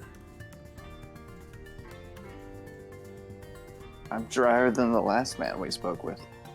Is that what that was over there? I heard somebody cheering, and I think I heard water.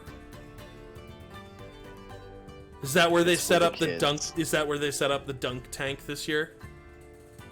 They I'm did? gonna say it's for the kids, and when I smile, you can see my fangs.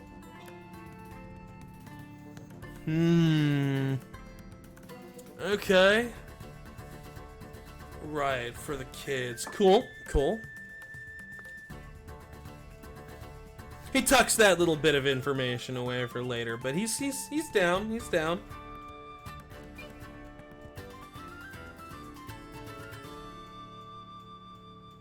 I'm too Are you happy and through, too tipsy. Marcus, are you through blessing babies? You know, it's crazy because, like, you don't think that people would have babies out in this situation. All of a sudden, people are screaming.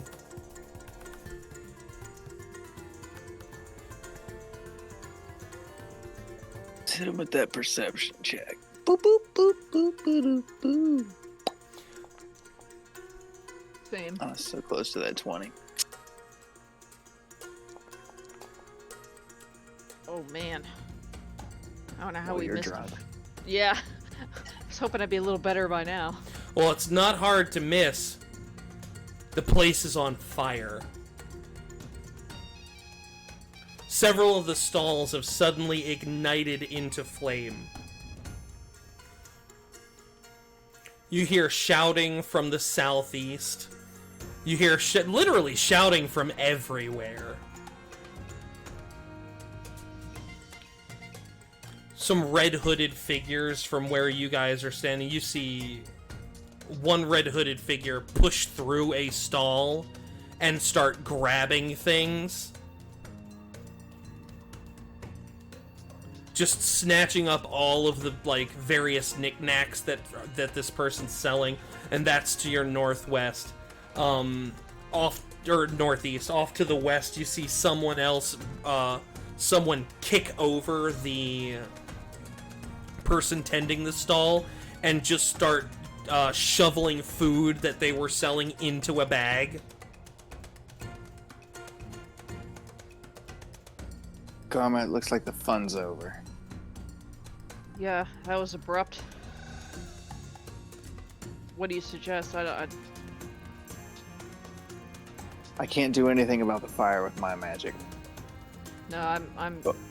useless with that as well. I'm just trying to decide if we need to worry about the public at large or address the People are getting injured. And there is a lot of damage being done to the people around, to the surroundings. Like, if these fires are left unchecked and whoever these red-hooded people are left uncontested, who knows what is going to happen. Marcus is on his feet instantly.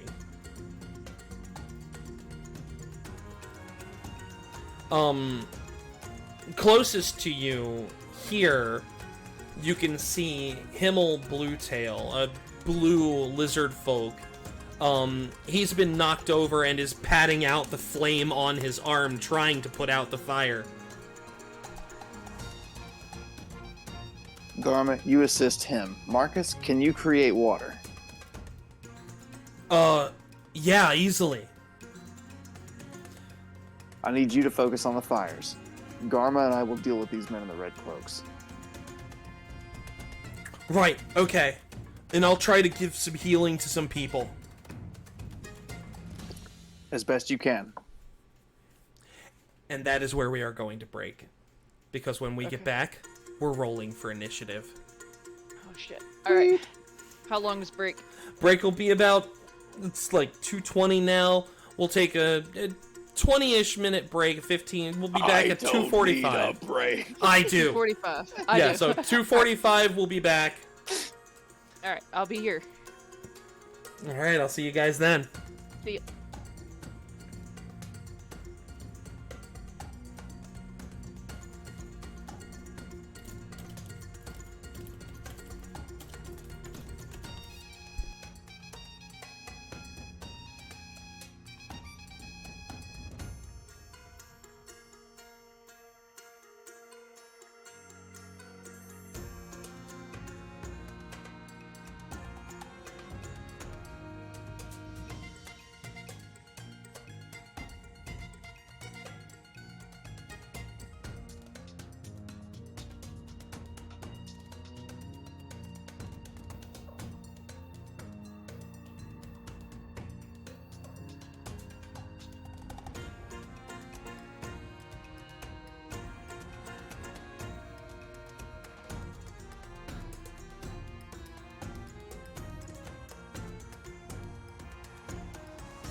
Okay, sorry about that. I ran a little bit behind this time. Ahoy! Hey, hey. Okay. So let's see. I don't think that we need a recap. I think we're all ready to go, huh? I'm ready for you. Okay.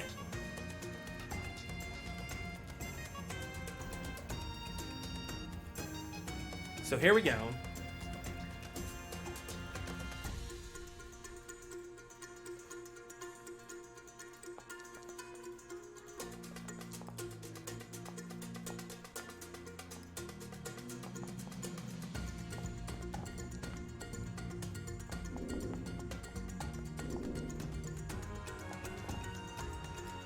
Hey, two of the thieves rolled absolute botches on their initiative.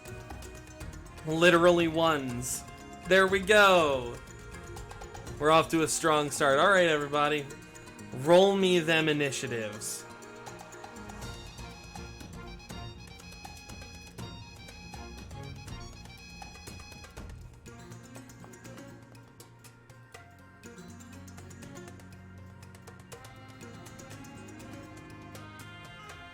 Okay, so let's see. What's our order?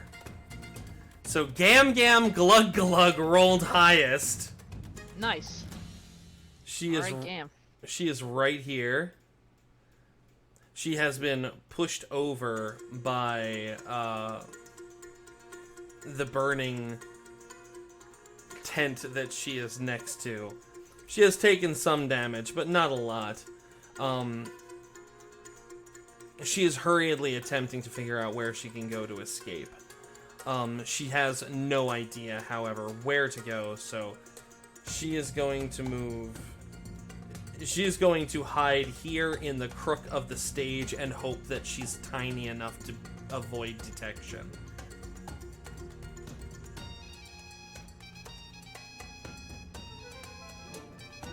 Uh-oh, hold on. We don't need that. There we go.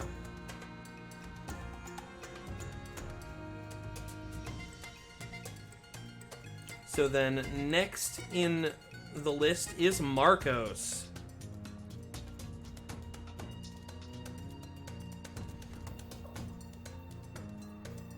Marcos is going here, and he is going to try to administer aid to both the blue Wormkin and to Gam Gam Glug Glug.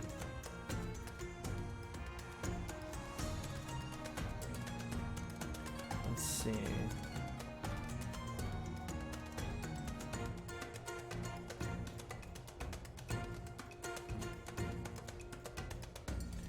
Let's do this. Target that individual, go over here and do battle medicine.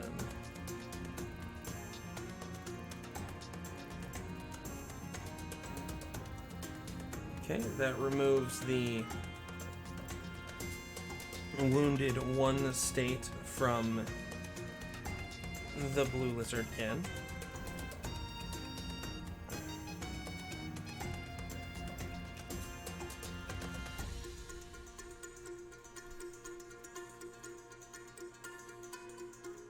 So at least the blue lizardkin is no longer dying out.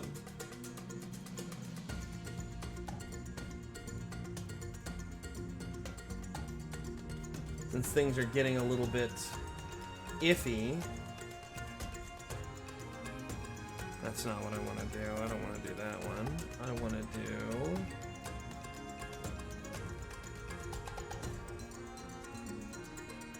Yeah, we'll hold. Okay, so yeah, he's gonna, like our Marcus is gonna set up here and he's going to hold.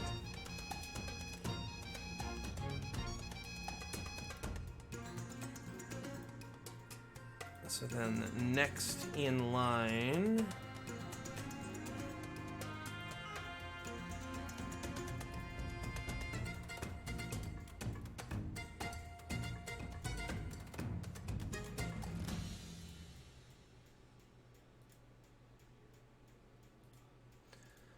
this red bill up here at the north end is going to target Finn, who is literally just like looking like she's ready to fight.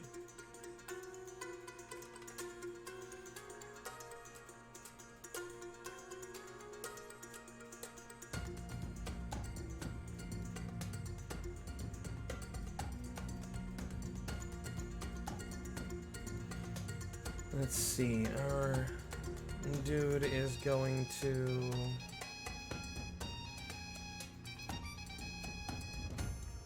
hit that.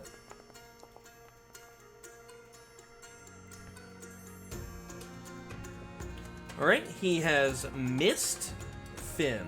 He's got one more attack. He's going to try it again.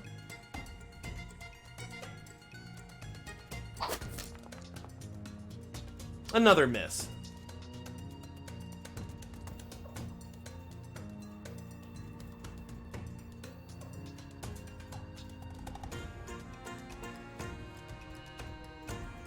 The blue lizard folk is going to move between you, Garma, and Marcus, and he is basically grabbing onto either of your sleeves, like he's badly wounded and panicking. He's like, help me, please!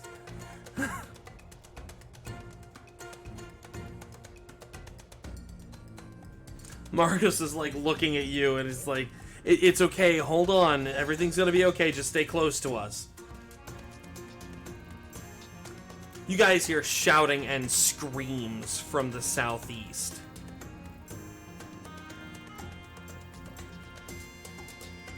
Garma, it is your turn. Oh shit.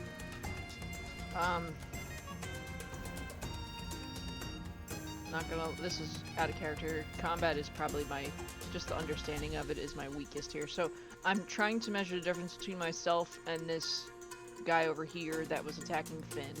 Remind me, is it? This fellow right here. Yes. How do I measure distance again? So there's a ruler button just below the token controls on the left-hand side. If you're measuring a straight line, you're going to go to... let's see. Okay, so I'm looking. Does that say 25 feet? It's a little small. Let me zoom in a little bit. That says 25, right? So I don't have to move, and I can peg this guy from here. Yeah, easy. Okay. So just mouse over him, hit that T key. Tay, are you? Wait, back in character. Utaven, I'm gonna try to fire an arrow at that ass that was attacking Finn here. But I'm gonna try to stay stationary because I've got this lizardkin holding on to me for dear life. So I'm going to try to remain stationary because I hear screaming from the southeast, which seems to indicate more are coming in from behind us. So I'm going to try to do what I can from this position. Take the shot. All right.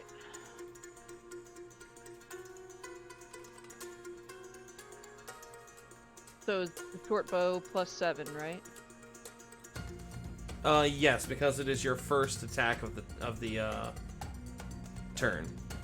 All right, alcohol, don't fail me now. Oh, excellent.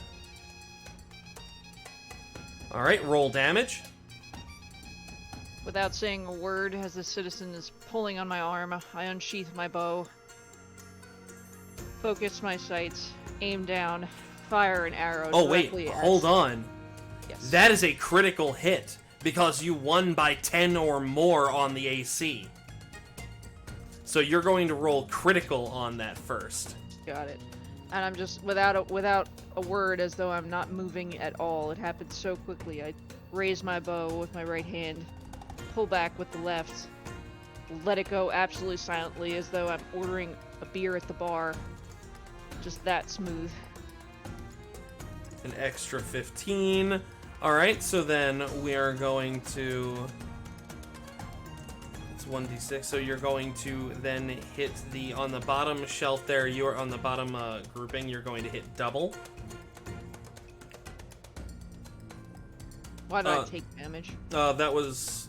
I hit the wrong button. We're going to undo that. Alright, tell me. Okay, so do I have to click him? I think that's where I'm confused, because where I see double, it gives me damage. Okay, so you need to mouse over the target, and then press the T key so that you see an Okay. arrow situation, like pointing yeah. at him. Okay, and then I hit double? It should be the bottom half double. There should be 2 options there. So what I see, just want to show you what I see. So there's me, and then there's the 15, and then there's one line where it says damage, half, double, block, and heal. Mhm. And then I see the thief, smug red bill thief, but there's nothing underneath him. See if you can mouse scroll down in that menu. If not, then I can just handle it for you. You let me know what you want me to do. If you need me to handle it, I can handle it. I think it won't let me. Like, so I can see what you're trying to say should be there, but it's definitely not. Don't an worry option. about it. I got you. He's dead. Cool. You one-shot him. So I'm just going to add some flourish to this. The arrow flies and pierces him through the eye, Ooh. and he just crumples to his knees and hits the ground face first without even realizing it was coming. Oh yeah, he It's dead over as that shit. quickly. So I have 2 more moves, correct? You do. You have a slew of spells and different things that you can do. Okay. I think, let me lower this a-hole.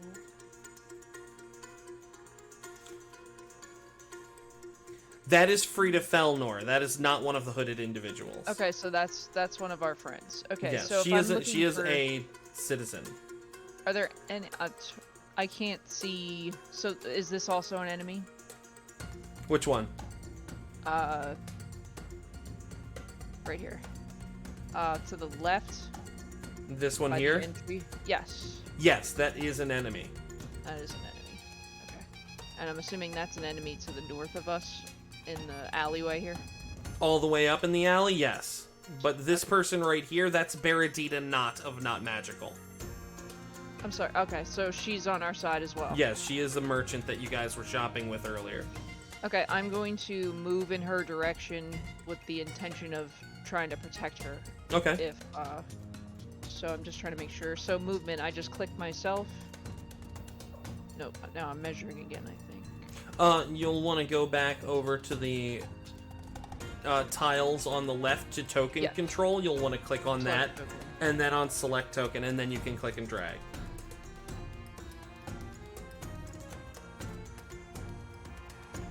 What's going on? Hold on. I'm clicking, but I can't drag myself. Is that because I'm in here twice, maybe? Where are you in here twice? So I don't know if you can you see our tokens next to that fire there, or am I the only one that could see that? Nope. We're in 2 locations at one time. Oh, where are you? We're see that fire on the western part? We're standing directly in front of it as well. Top left of those stairs. The burning tent. Let's Square see. burning tent. Below the round burning tent. I mean, I only see you guys. Oh! No, that's just you. I don't see 2 instances of you guys. Oh, but I do on the map. Oh, that's interesting. Well, you're not on my screen, but I do see you there. That's, interesting. Huh. Not ideal. Absolutely not ideal. It's that time drink that Garma had. Yeah, we're Yeah, there you go. yeah, for some reason I can't move. So you're saying if I'm just, and I'm sorry to be so difficult, but you're saying hit select tokens, like so the little brackets there, Yes. and then I click myself, Uh-huh. and I'm trying to drag myself, but it's not. But it also says my game is paused. Could that have anything to do with it? Let's do that. All right, now I'm able to move myself. Okay. Excellent. I don't know why you guys are still over there. You're not on my screen, so that's just something that I guess is just a bug, but that's okay. I'm going to go. I think I could do this in one turn. It's hard to decipher color. Yeah, that's yellow, so you're in your second that's movement. One move. Okay, so then I could fire from here in theory. Yes, and that would be your final action. Okay, so I'm still in yellow here. Can you still see yellow? Okay, there it Okay, changes. Okay, yeah. so I'm gonna get as close as I can. Sure. Alright, and then I'm going to take another shot.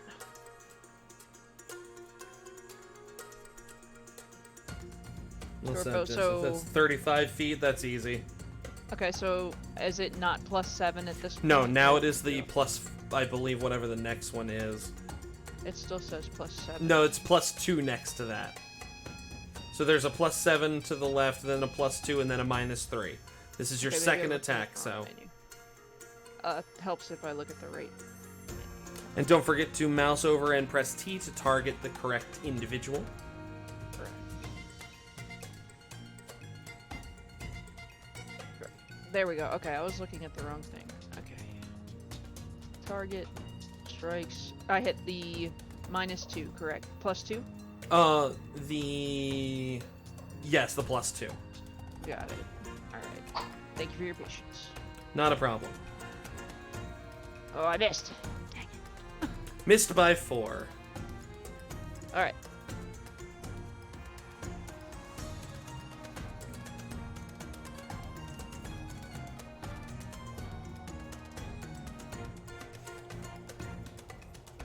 Two more Red Bill guards have appeared. Or rather, red hooded individuals.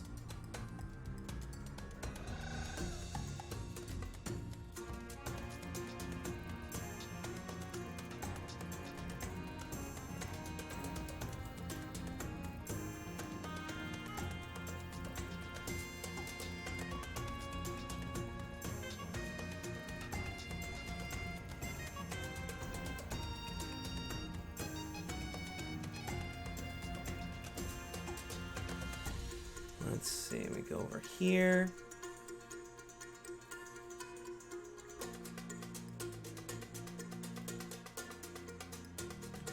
Griff Bifton, who ran the Sundry shop, is just like huddling behind you, Uteuven. He is terrified.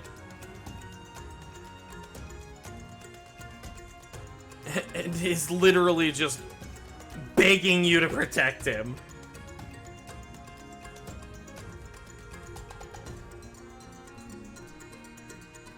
Frida is going to move over here next to Finn.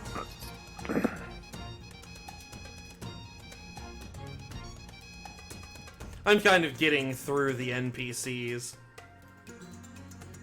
Baradita's gonna jump over this, the corpse of that brained, red-hooded individual to run over next to Finn. Well, that's what happens. That's what happens.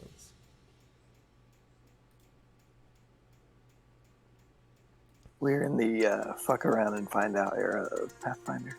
Indeed. So then this red bill over to the west is going to... Unfortunately, he sees Gam Gam. He's running over there.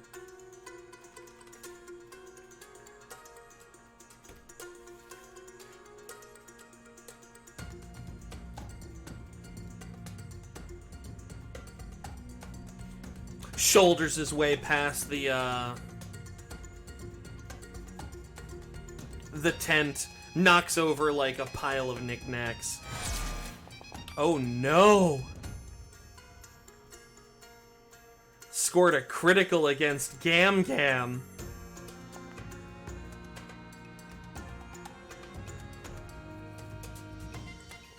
He plunges the dagger straight into Gam Gam's throat.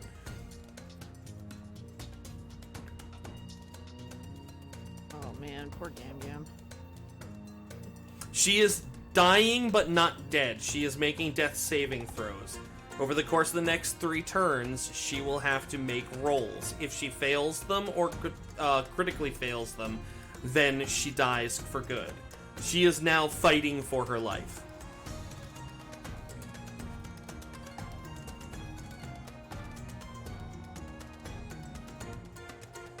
Marcus, however, did not use his actions last turn. So in response, he is going to use the cantrip Stabilize.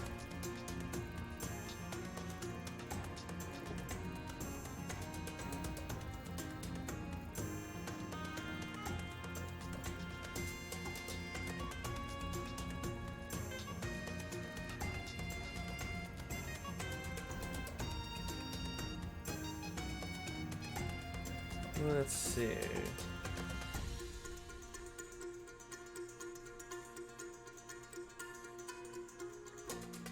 Because he still has he has his action saved.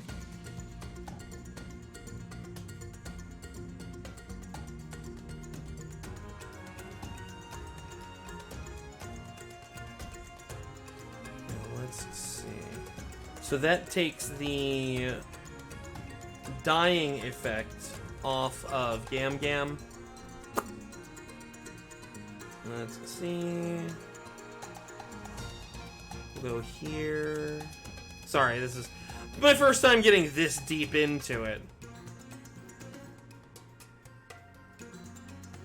You're fine. It took me the better part of 3 minutes to figure out how to move, so, you know. Gam Gam is back at 1 hit point. She is stabilized.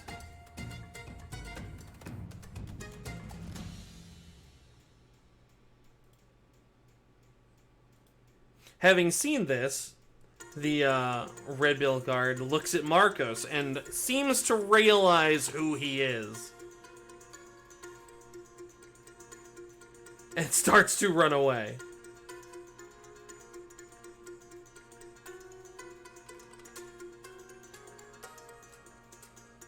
Because he couldn't see him through the tent before.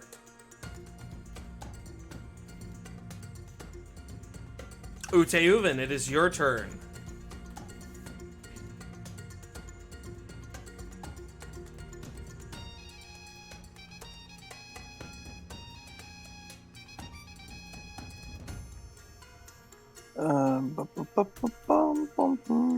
Okay. Move me 2 squares to my left. And from that point, I'm going to use my staff to trace a rune and cast a telekinetic projectile with that running red marauder. Sure, there's a ton of them. A ton of projectiles all around. Pick your poison.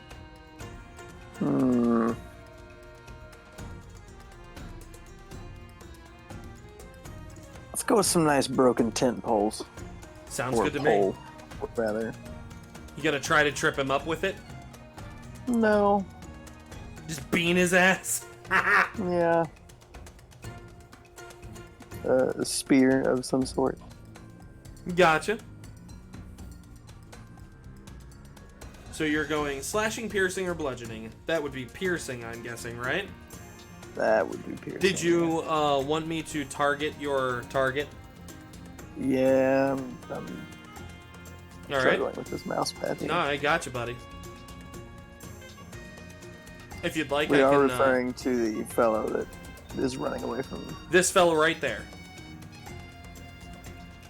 the one running from Gam Gam Glug Glug. Yes. Okay. Do you want me to hit the telekinetic projectile piercing button? I can handle this for you. It's not a problem. I know you've only got that touchpad thing. Yes, brilliantly. Yeah, thank you. Done. Okay, let's see. Standard attack. Oh, that hits. Nice. Nicely done. Let's throw that damage out there. 9 damage to our target.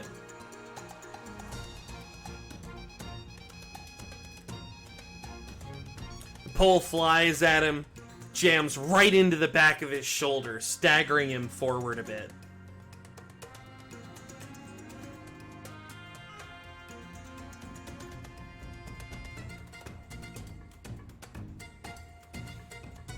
So that was 1 movement and 2 actions. I think you still have a little bit of movement left. You do still have a little bit of movement left. Is there anywhere else you'd like to go?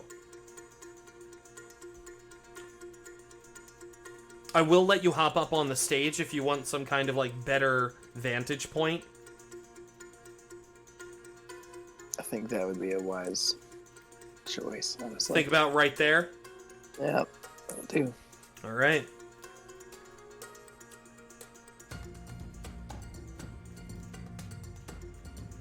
And with that, I will end my turn.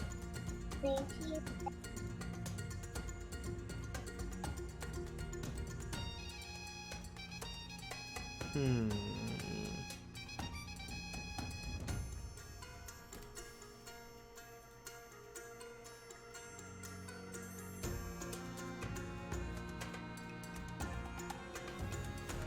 This thief rushes out of the alley and takes a look at you, Garma, because you killed his friend. And throws a Molotov at you. Oh, crap.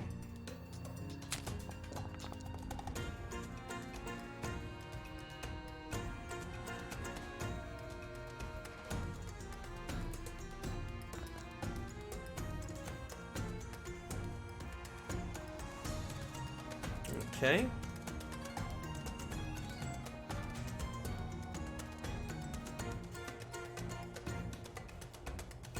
You take 9 points of damage and 1 point of persistent fire damage for the next, I think, the next turn until you fortitude save it out. But don't worry, the fortitude saves, I think, come, like, naturally, so. So you took 9 points of damage. And your cloak is on fire. I was about to say, what exactly on me is on fire? Yeah, definitely your cloak. Okay. A part As of long your as it's not my- a part of your pants leg. As long as it's not my gorgeous tail. Right. Priorities.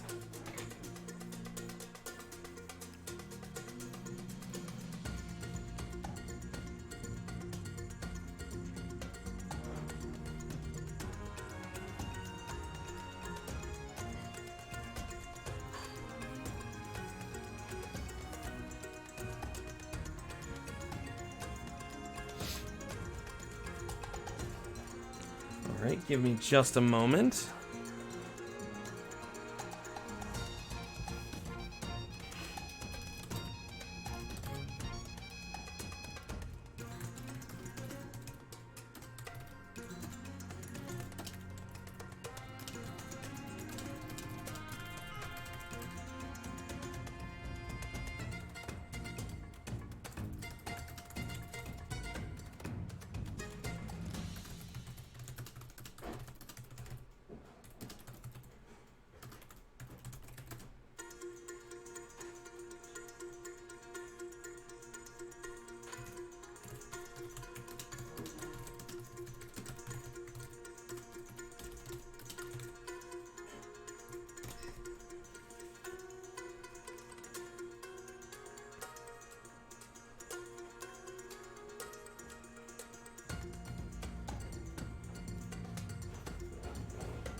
All right. And did you get that there, Lori? Mm-hmm. Good.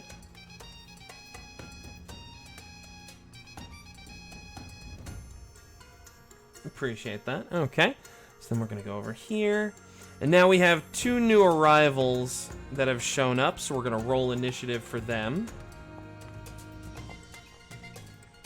And they will be able to kick in on the next turn.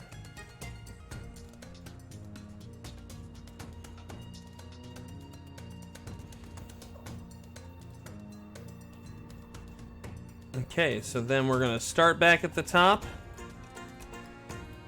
Gam Gam has 1 hit point, but she is unconscious, so she is no longer in the fight.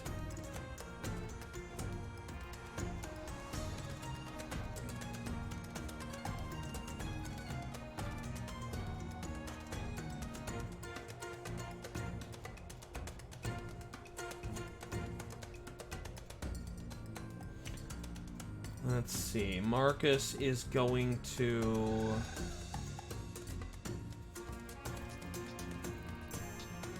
He's got a lot of options, but what to do with them?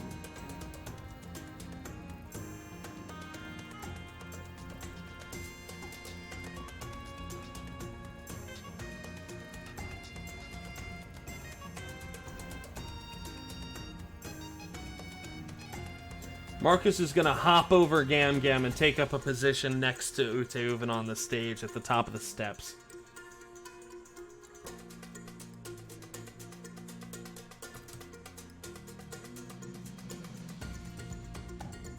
and cast Heal on Garma.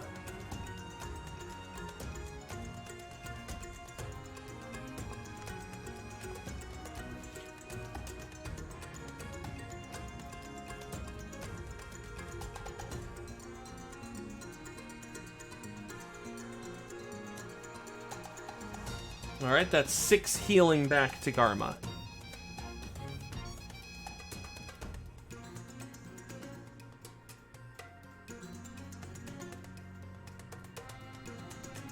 Much obliged, Marcus. Much obliged.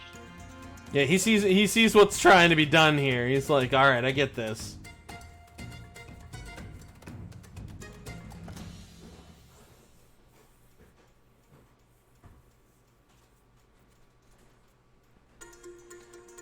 Oh, no, wait. So I would have used the other one, so I need to add another 8. So that's just going to bring you back up to full. Because he used the 2-style version of it. So that's going to bring you back up to 17.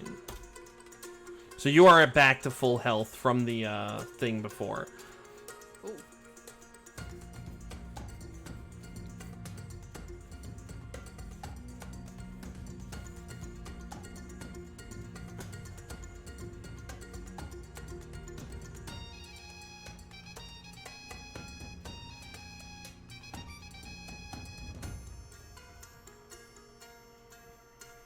Okay.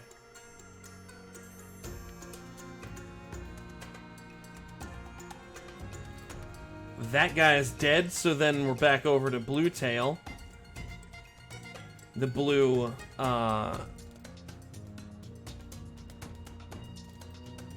lizard person is going to pop a potion, and he's going to restore 8 health to himself.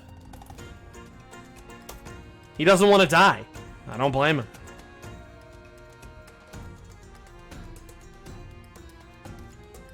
Then he is going to start running, because he is also panicking, in this direction, towards the screaming.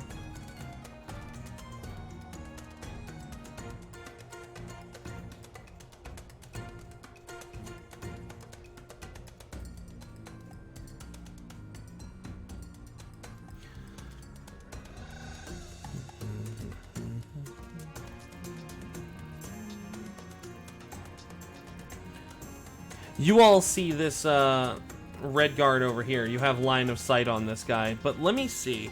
Roll me perception real fast if you can.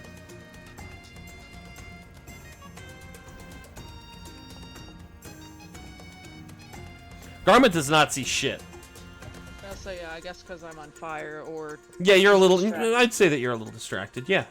Being on And fire. directly behind a tent, too. Yeah. And I'm 4 foot tall, so unless this is a very small tent. Ute Uven is standing on top of a thing, so... Okay. He fares better. Alright. So, Inhumane, you see this hooded guy over here taking aim at someone somewhere, but you see a splash of blood. The person seize up and then drop to the ground, instantly dead before they can fire off their crossbow. Excellent. You see a shadowy figure dart out of sight from behind him.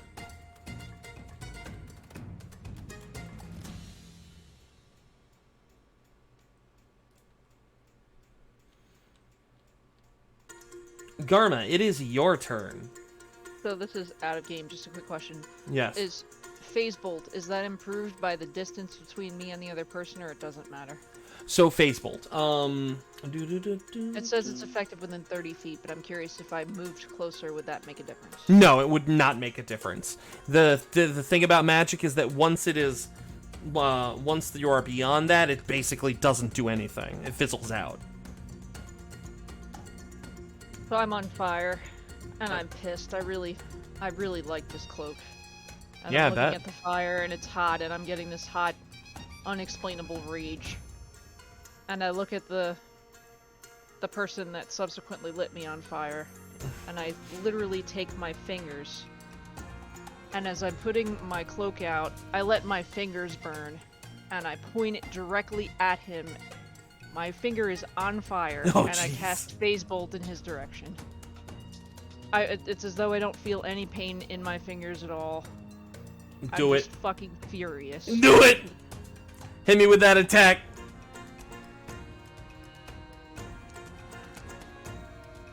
Oof. You did not. Critical miss. Oh! Oh, maybe you do feel that pain in your hand because that bolt does not go anywhere near him. In fact, it takes off. It explodes this barrel off to his right, or well, I guess his left if he's looking at you. So I've got one more move. Does putting my fingers out count as movement? No. We're gonna see what happens with your damage after this persistent fire damage takes place at the end of your turn. Okay, so I am now in. You can take a regular more- shot if you want to. That's what I'm about to. So I can. What would I be at if I were to fire an arrow at him? It is still negative? considered your first attack. It is your first standard attack. So I'm So, +7. yes. Okay, so I focus myself because I had let my rage overtake me. I take a deep breath. I blow out my fingers. I draw my bow. I point it in his direction, and I let an arrow fly. That's a hit. Roll damage.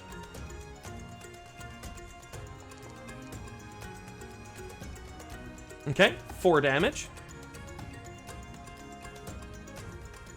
Got you covered. Alright, he took that hit. Oh, wait. Yeah, there we go. Let's see. So then here we go, and that's the end of your turn, right? Yes. So there's your persistent damage. You take 1 more point of damage. And now we're going to roll your recovery check. Ooh, you are still on fire. Dang.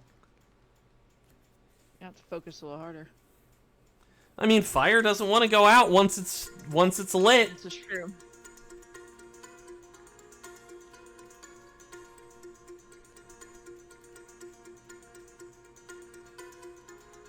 Let's see, and now it's Griff.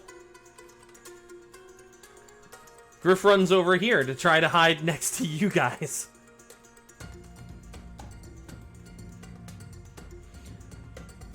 Frida's gonna stay next to Finn because she feels safe over there.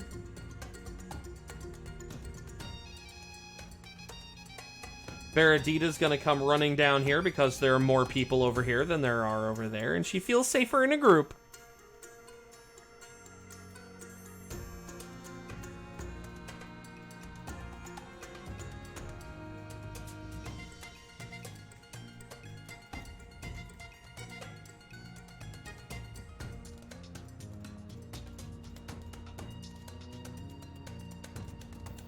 Can I get a perception check from you there, Inhumane?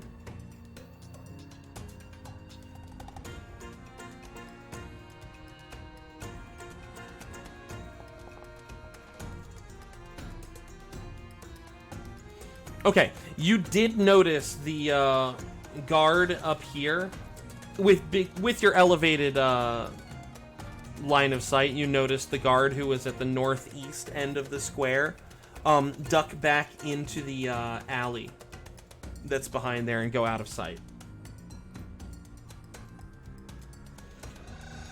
So something is happening over in that direction. Interesting.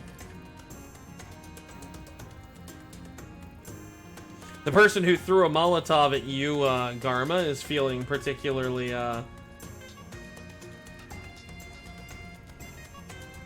smarmy about it, and is going to take his hand crossbow and fire at you.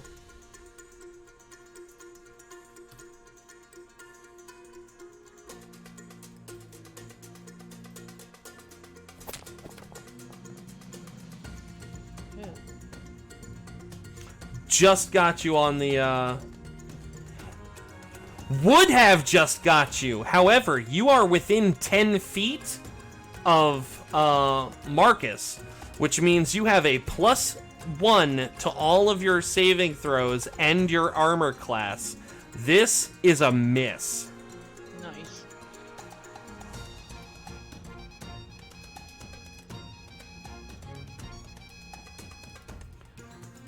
Not to be deterred, however, he is going to try again. That ass hat.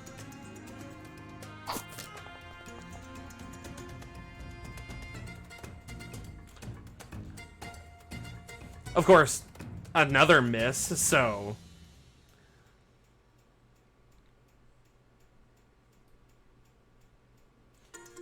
Having used 2 of his attacks, he is going to go over here and stand next to his friend, is like panicking. He's like, why can't I kill this bitch?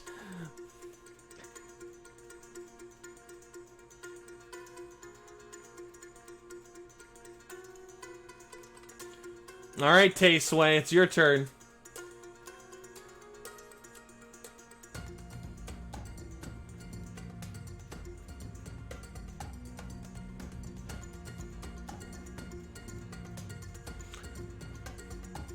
Where are you thinking about going?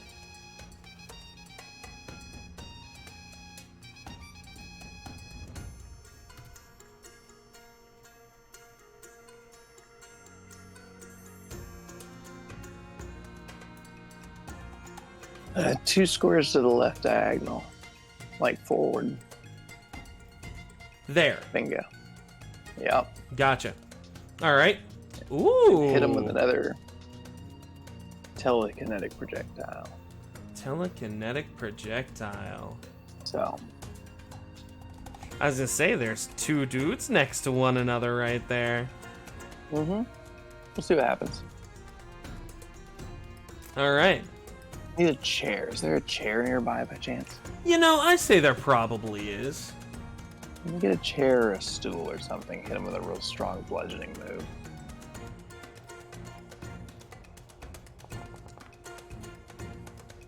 Oof, the chair sails just over his head.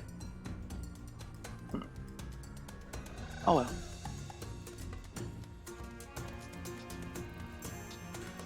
But let me hold on. Let me do this. Let me do this because I want to do this. Let's see.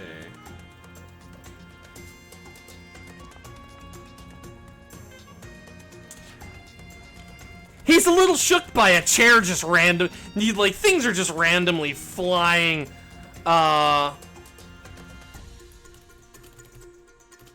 Things are just randomly flying at him. He's a little bit unnerved, we'll say that.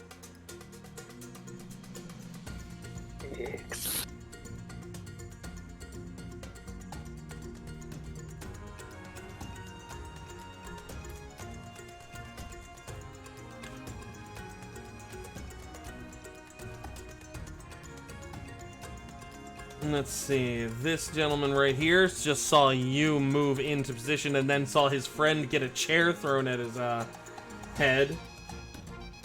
So he is going to throw a Molotov at you!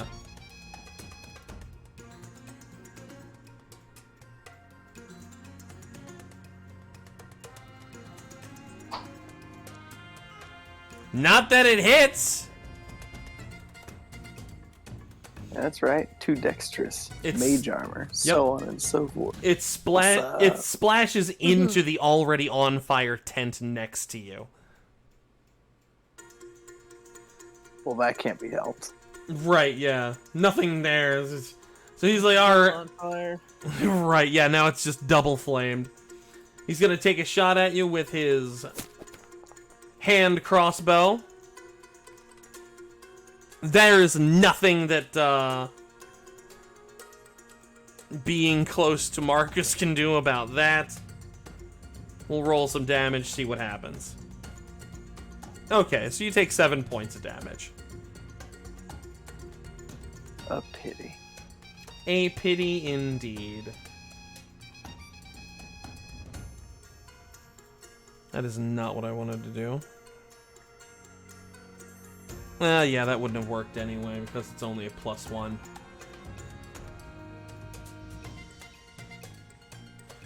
Let me get in here. Give that back.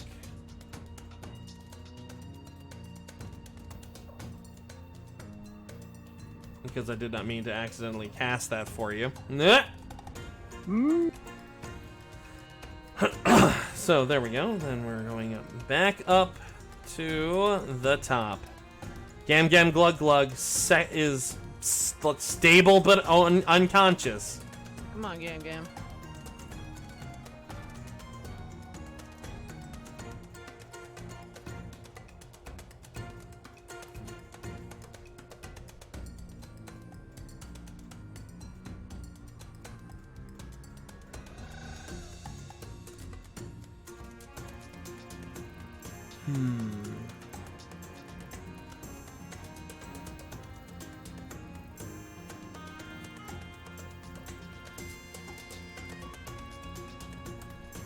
Marcus hops down from the stage and takes a stance next between the two of you, extends his staff and shouts, "You're harshing the vibes, guys!"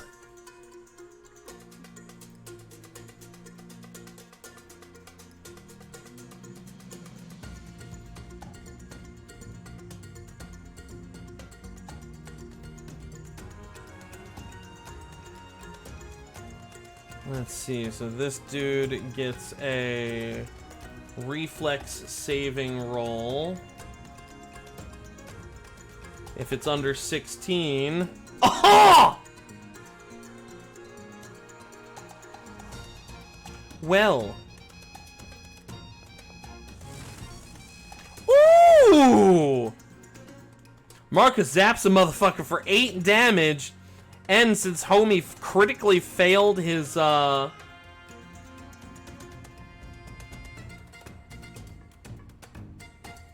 reflex roll, we're gonna hit him with the paralyzed effect as a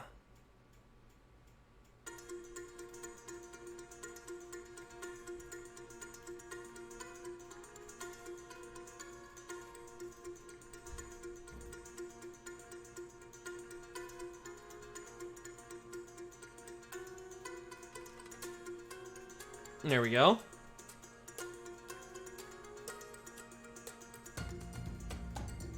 Guy got tasered.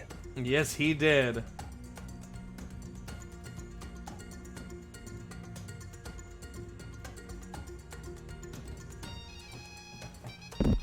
Let's see. So that's Marcus's turn, because that is a 2-action cantrip.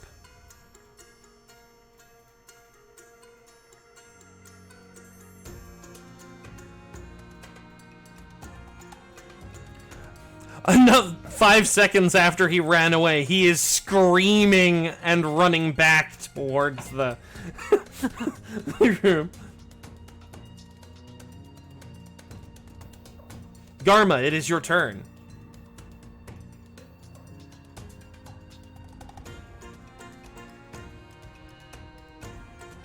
So if it stays one color, it's one movement, correct? Yes. Perfect. So I am going to run full speed directly in front of this motherfucker that hit me with a Molotov, draw my short sword, and attempt to gut him like a fish. I love it. Is that the gentleman who has currently been tasered? No, this is the one. I think the one directly to the north is. Wait, I think I have to take 2 movements because I can't cut over because of the block. Right, you have to be in a spot directly next to them, as long as but if I'm reading this perfectly, like, yeah, you can get to either side, whichever one you want.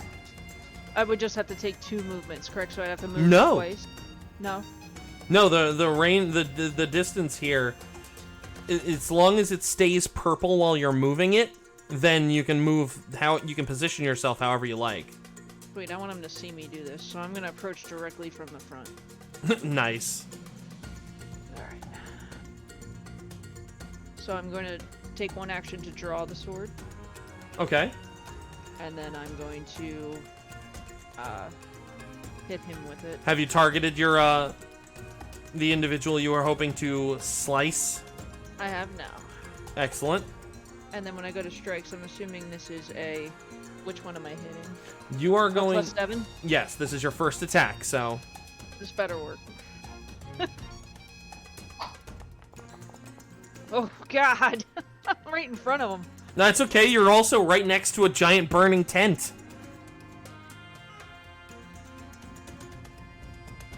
He only he's terrified anyway because like he's got shit flying at him. His buddy's suddenly electrocuted.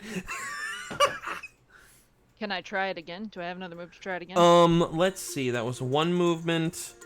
Drawing is yeah, It's a yeah. movement, correct? I mean, No, we're good. Okay, all right. If you're Okay. cool with it, I'm cool with it.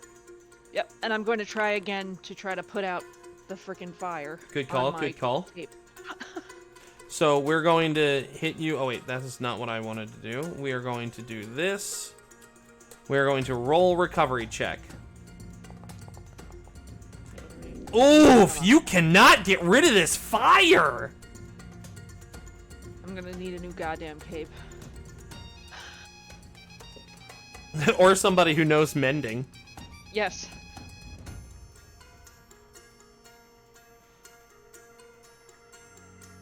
Griff is paralyzed, has no idea what to do. Frida knows that in a situation like this, you hunker down in place.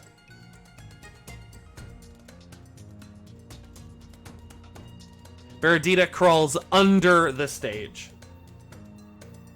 Smart, smart.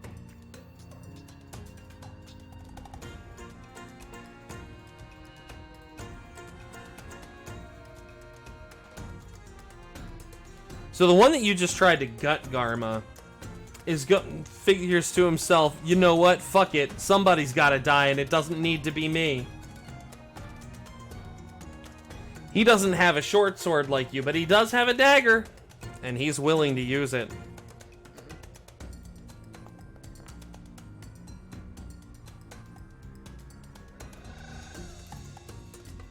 Let's see. What is your armor class?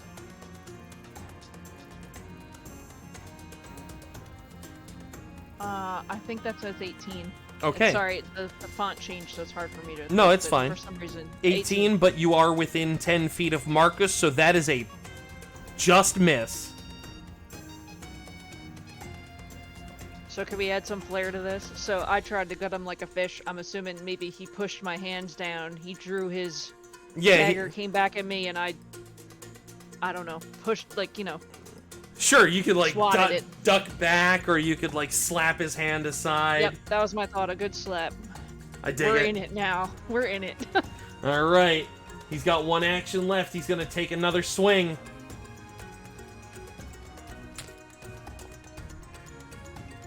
Ooh, yeah, gets you this time. Mm.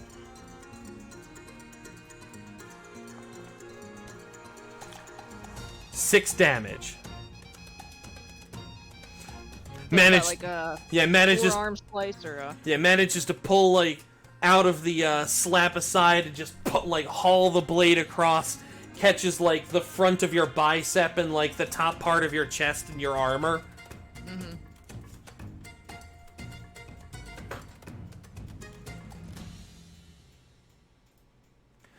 All right, Tay, it's your turn. I'm gonna need you to put this guy down. I'm too angry to focus for some reason.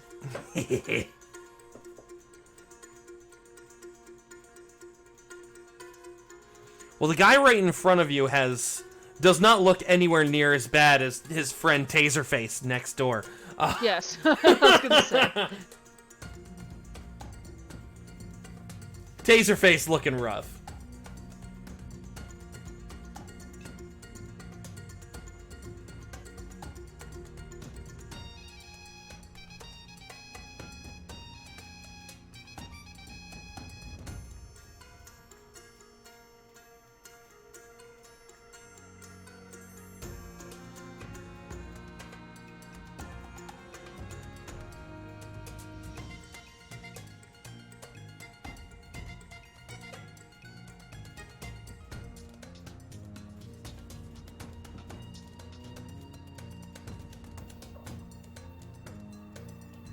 Alright. Move me up next to Garma, and I'll cast Spinning Staff. Oh yeah, Take one baby! action. Are you targeting the tased guy? He's the easy Targeting target. Both of them. I get to strike them both. Ooh, let's go. All right, let's start over here. Let's do this action and spell strike.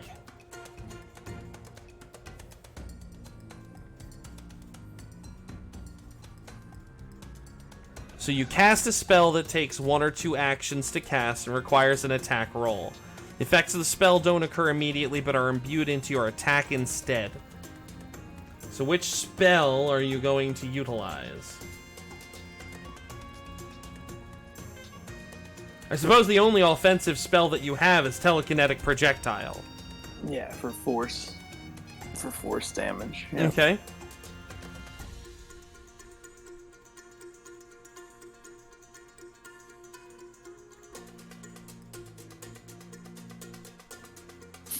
But how do I roll strikes against them? I am not entirely sure. Let's see.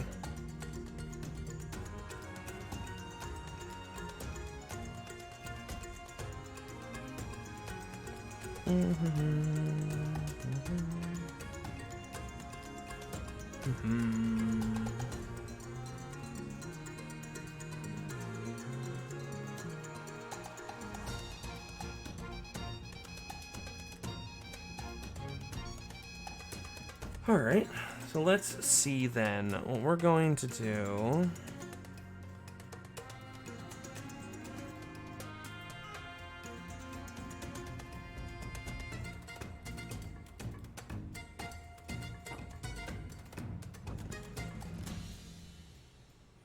Okay, so doing that just gives us a much longer explanation.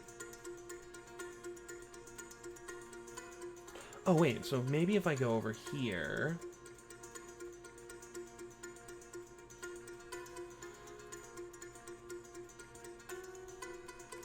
I'm gonna swap that up to a plus... to a two-handed grip. Yeah, we're just gonna do that. I'm just testing things out, trying to see where we can go with this.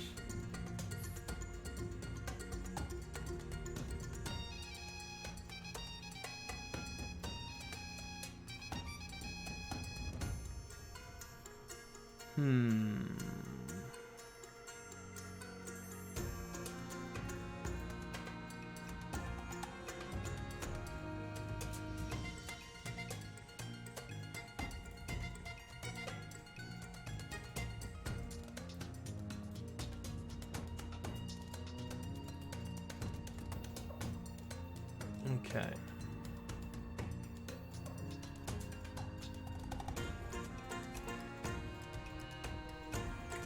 Arcane Cascade. So that's right. Right.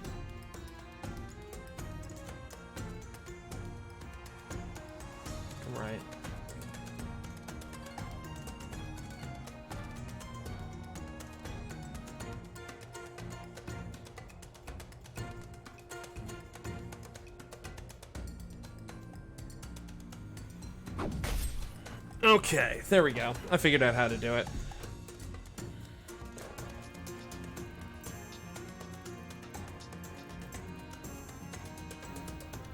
Spin your staff with Twirling Flourish, attacking 2 foes and transform them into the magical energy charge for your next spell strike.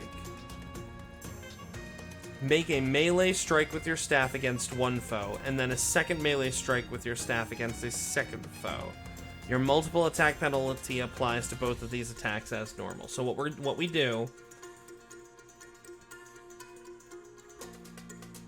is we roll your first attack. Okay.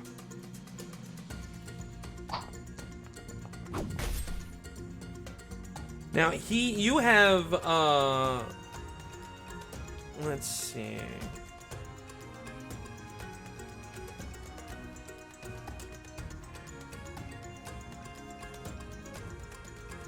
You're just inside of Marcus's range. Let me see what Marcus has.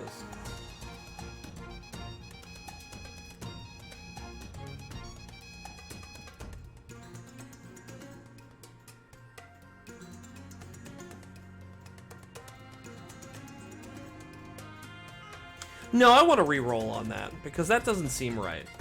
This guy is like paralyzed, and you are next to your ally, so.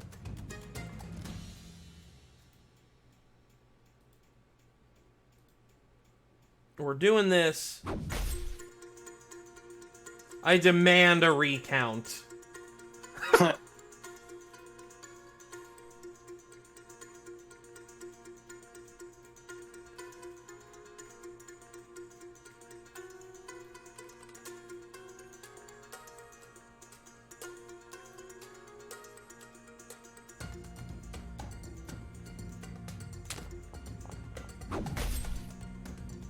Alright, that's better. Alright, so we got a 20 against the first guy. That's a hit.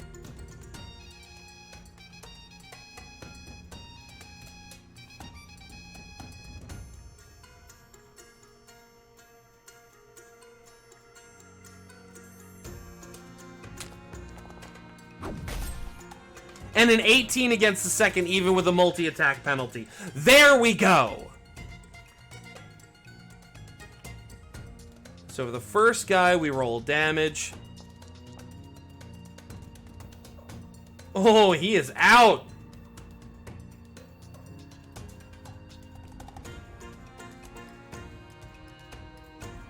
No, so that was... Hold on. That was the wrong guy that got that. This guy needs to take that first instance of damage.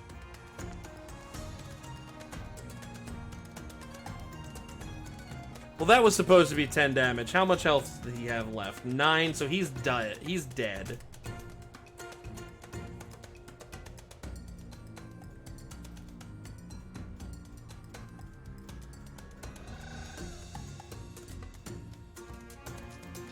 Fantastic. So I'm gonna swing, clock the first guy in the head, twirl, and with the backspin, clock the second guy in the head. Since they are side by side after all. I dig it.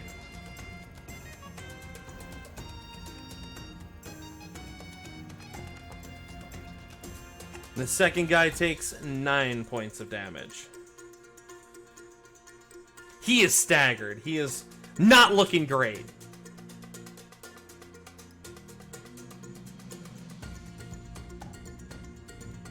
Inhumane, you can now enter the Arcane Cascade stance.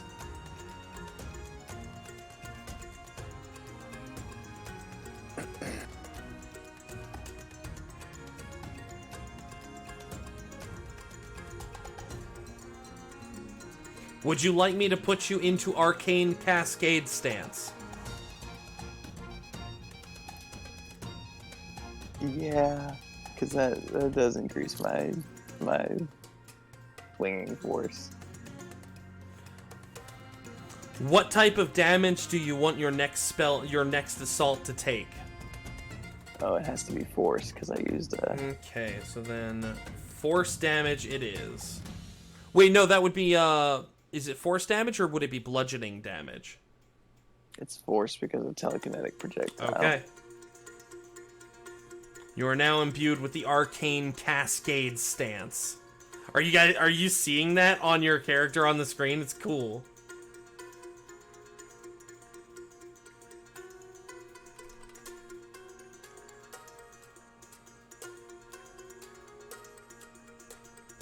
I am not. There are still 2 instances of me. That's okay. I don't know why there are still 2 instances of you. I guess it's just we had the thing running too long and I forgot to turn it off and turn it back on.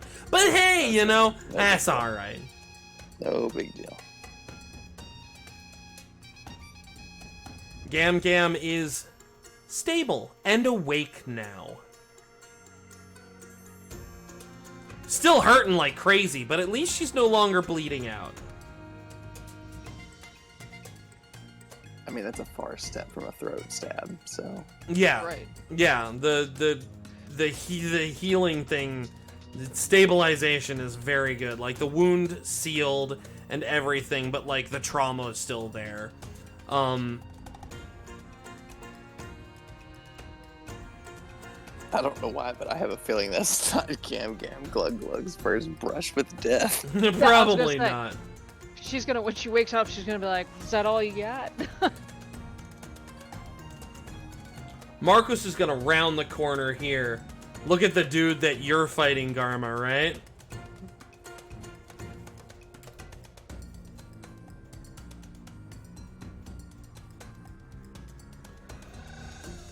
Let's see.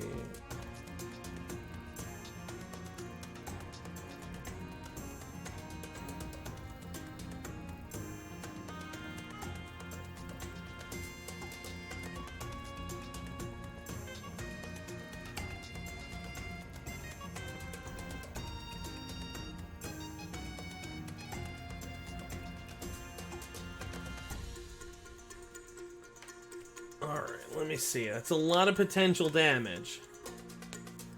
Yeah, we're gonna do this. Marcus rounds the corner, extends his hand, points like a couple of extended fingers at the dude, and it's just like, lights out, bro!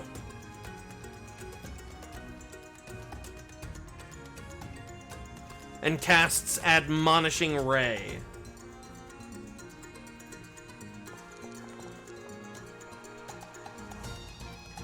And scores a critical hit. Nice. You are now entering the fuck around and find out era of Pathfinder.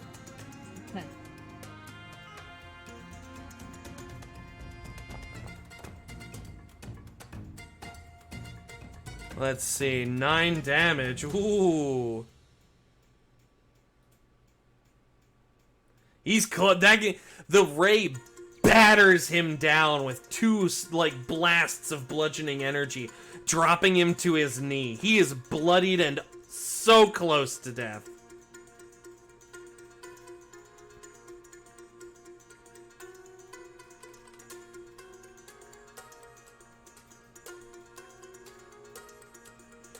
That's all Marcos has got, though. 'Cause that was 1 movement and a double action spell. Blue Tail is just sniveling by the stage. Garma, you're up. Oh gosh. All right. What part of me is on fire right now? A bunch of different parts of you is on fire. Nice. I'm trying to figure out what the best move is to put the fire out.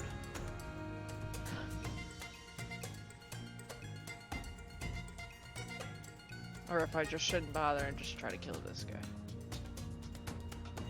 There will be an automatic attempt to put out the fire again at the end of your turn, but I mean, you're doing okay on hit points compared to your opponent. Right. So Okay. if you he's kill on the his- guy, that's basically the last of the visible enemies that you have that you're dealing with. All right. So he's on his knees and directly in front of me. Yes. All right. I'm going to try to get him with my short sword again. Is it a +7? Yes, because it is your first attack. All right.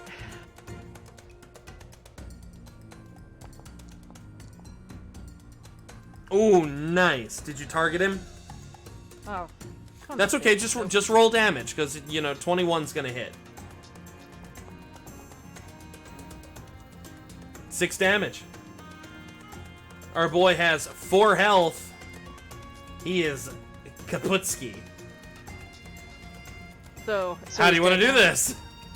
So he's on his knees in front of me, and now I'm on fire, and I'm able to better channel this intense anger and rage, and everyone screaming around me is silent, and I don't realize I'm on fire anymore. I'm in like another world. I don't see anyone but this guy in front of me on his knees, and I draw my sword up with 2 hands and slice directly down across his left side of his neck, across his throat.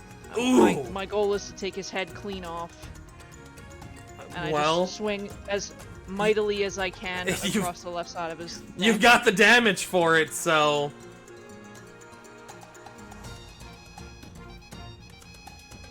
so, that so puts I'm an end to assuming I'm him. successful. oh yeah. As his head rolls and settles at the crumpled body of his friend, I kneel down inexplicably, and I put my hands in the blood, Oh, and I no. raise my hands, and I just wipe it across my face. And then You're I come out of still my on reverie, fire. I come out of my reverie. I have hand-streaked blood across my snout. I'm on fire, and then I just kind of start patting myself out without saying a word.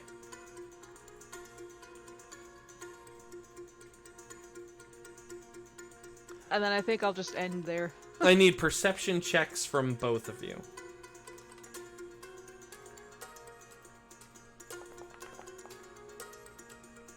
I can't see shit. You are very disoriented. Again, I'm still behind an on-fire tent, and I'm 4 foot tall, so I'm gonna blame it on that. No, that's totally fine.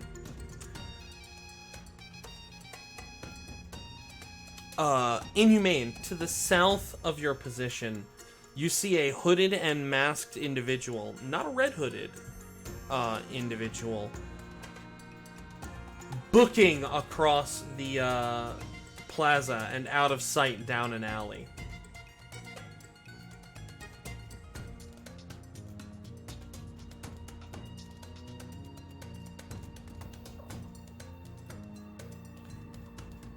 I'm gonna point that out to Garma, being closest to me,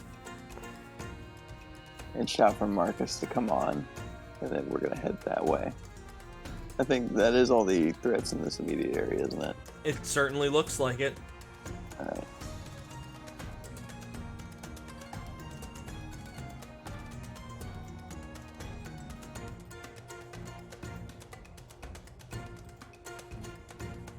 Now remember that there was a whole lot of screaming to the southeast. Marcus is looking over at you. He's like, he kneels down next to Garma with his staff like propped up against him. He's like, "Are you okay? Do you need anything? Like, I don't know what this is going on right now, but we'll deal with that later." Am I still on fire? You are. So yeah, so Marcus is Maybe going just to put out the flames. Yeah, Marcus is gonna take a second to get to just pat out the fire real fast. Your putting the fire out seems to break me from my, my trance. You are next to two dead bodies, surrounded by the people that you know, and sitting and kneeling and crouching next to a burning tent. I stand up. I kind of look around. I smell blood, and I can't. I'm bleeding. And I could Tay is see bleeding. I could see because it's my snout that I have blood on my snout, and I just kind of look to Marcus and Tay for what we're doing next. I look confused.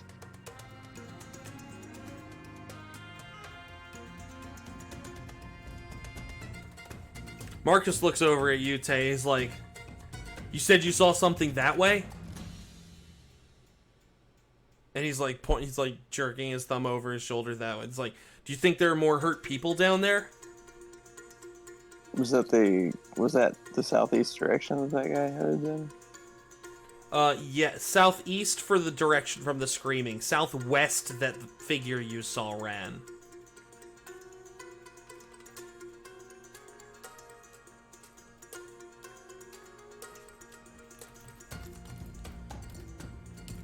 We'll have to worry about that later.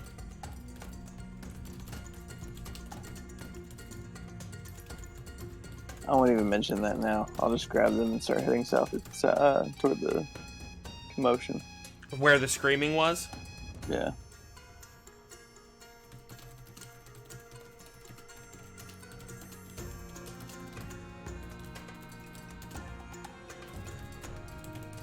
There's too much chaos going on. It's not a words moment, it's an action moment. Alright, so you guys are headed down toward the southeast.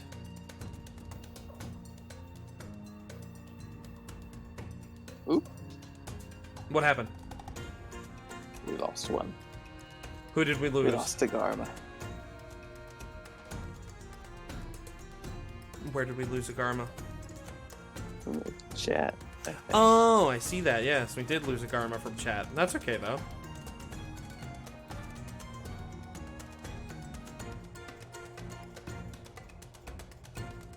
I am sure she will return momentarily.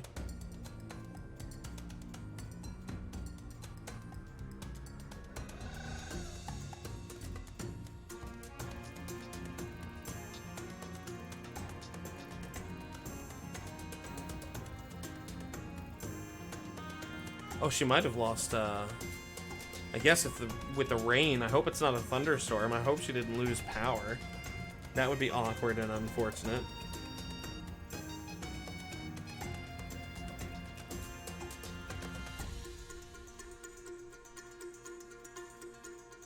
Sorry guys, I got booted there for a second. Oh, no problem. I was just texting you to make sure you were okay. Live, I got booted.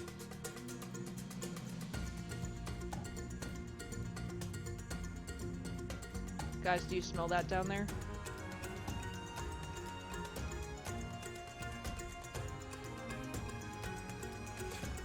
As you guys get close, you see a group of soldiers rushing out and around and down in the direction of the person who ran. They're all shouting for like more guards to appear. They're calling for help. And they are in full pursuit. Did you get the message I sent you, Lori? I believe it. I think that's what caused me to... Hold on.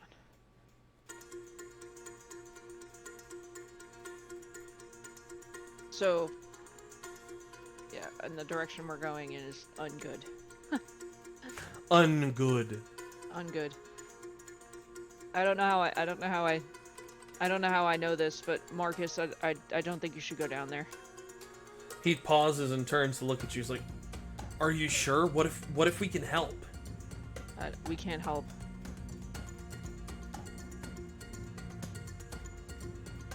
There's no hope.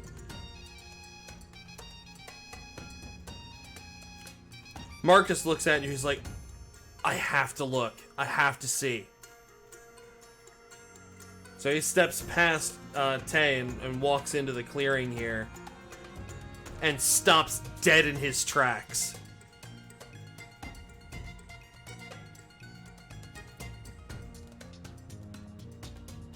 What do you see?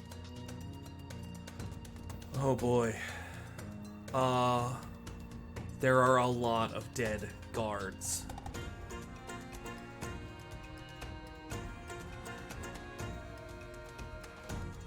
Should we follow the others in the direction of the assailant? I'm assuming the person that did this. He walks back like a bit to out of sight of the what he was just looking at, and looks back at you, and he's like, "I'm gonna be honest.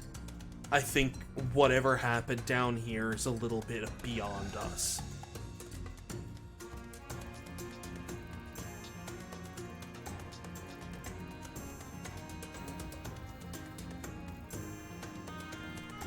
So should we follow the others? I don't think so. I think we need to leave this to people who are actually guards. Are you okay? Oh, am I okay? Are you okay? He's looking like it between the two of you. Are you guys okay?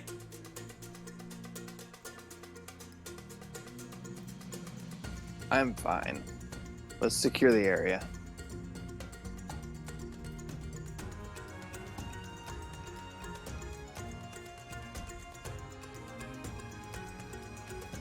Marcus nods. You see a few other, like, security personnel starting to fill the area. Like, regular city guard.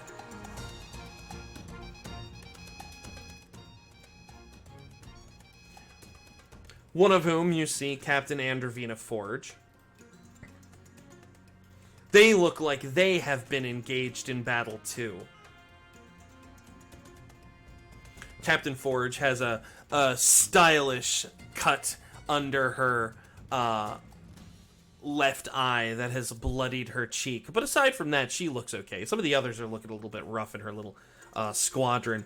She looks around and she spies y'all from across the plaza and shouts out, "Sunburst Squadron!" Starts to jog over in your direction. Some of the other guards that were with her start to fan out through the tents.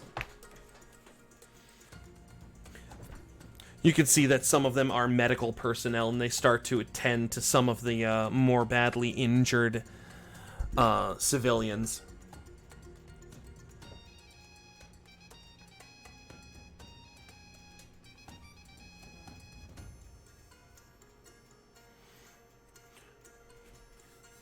Captain Ma'am, there was an attack at the plaza. I'm assuming elsewhere as well. She nods.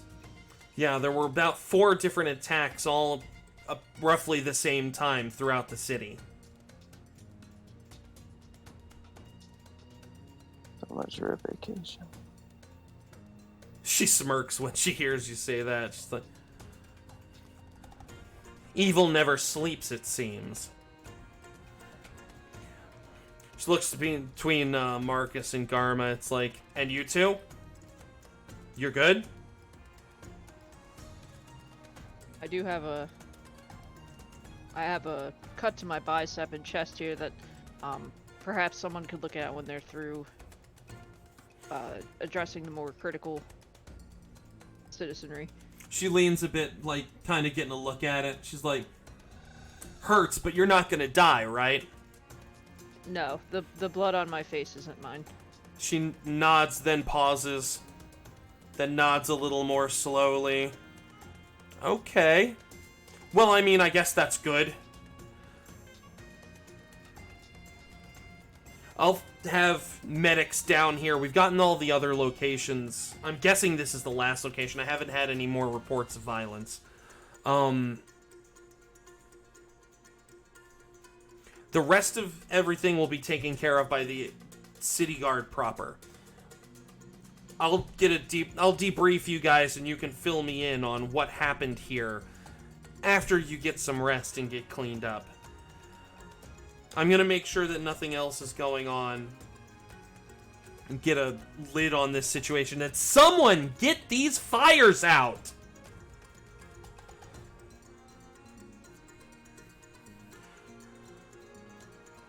She looks back at y'all. It's like, happy Defiant Night.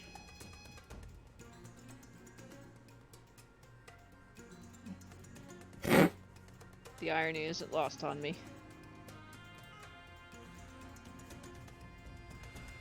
Marcus seems to exhale tiredly. He's like, oh, let's get out of here, guys. Solemn nod, following Marcus. And I follow behind.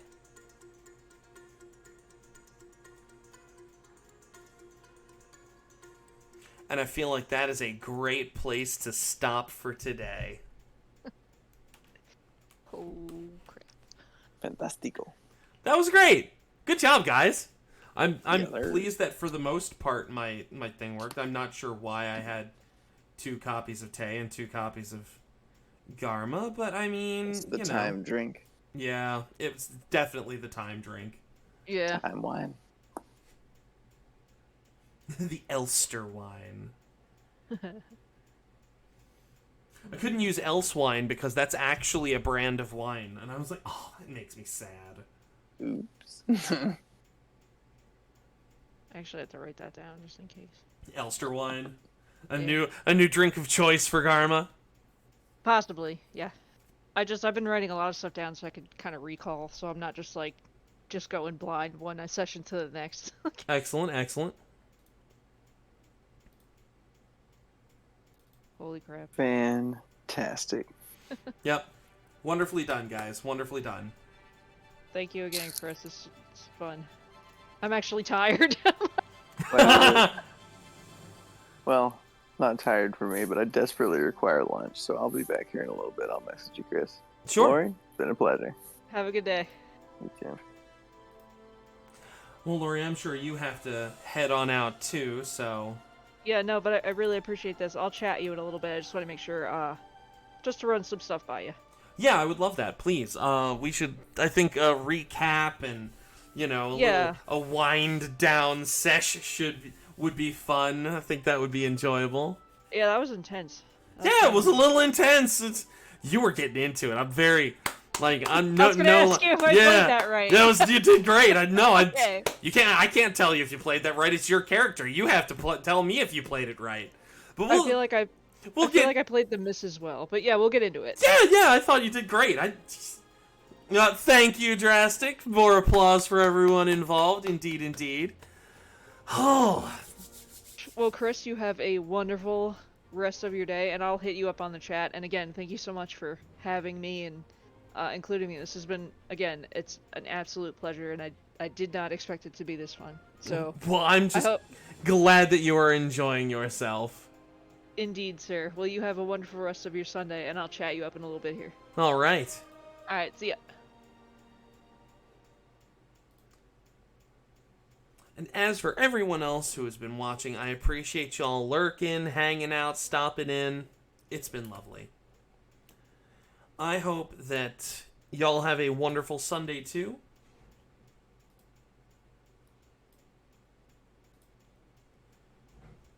And I'll catch up with y'all on the next stream.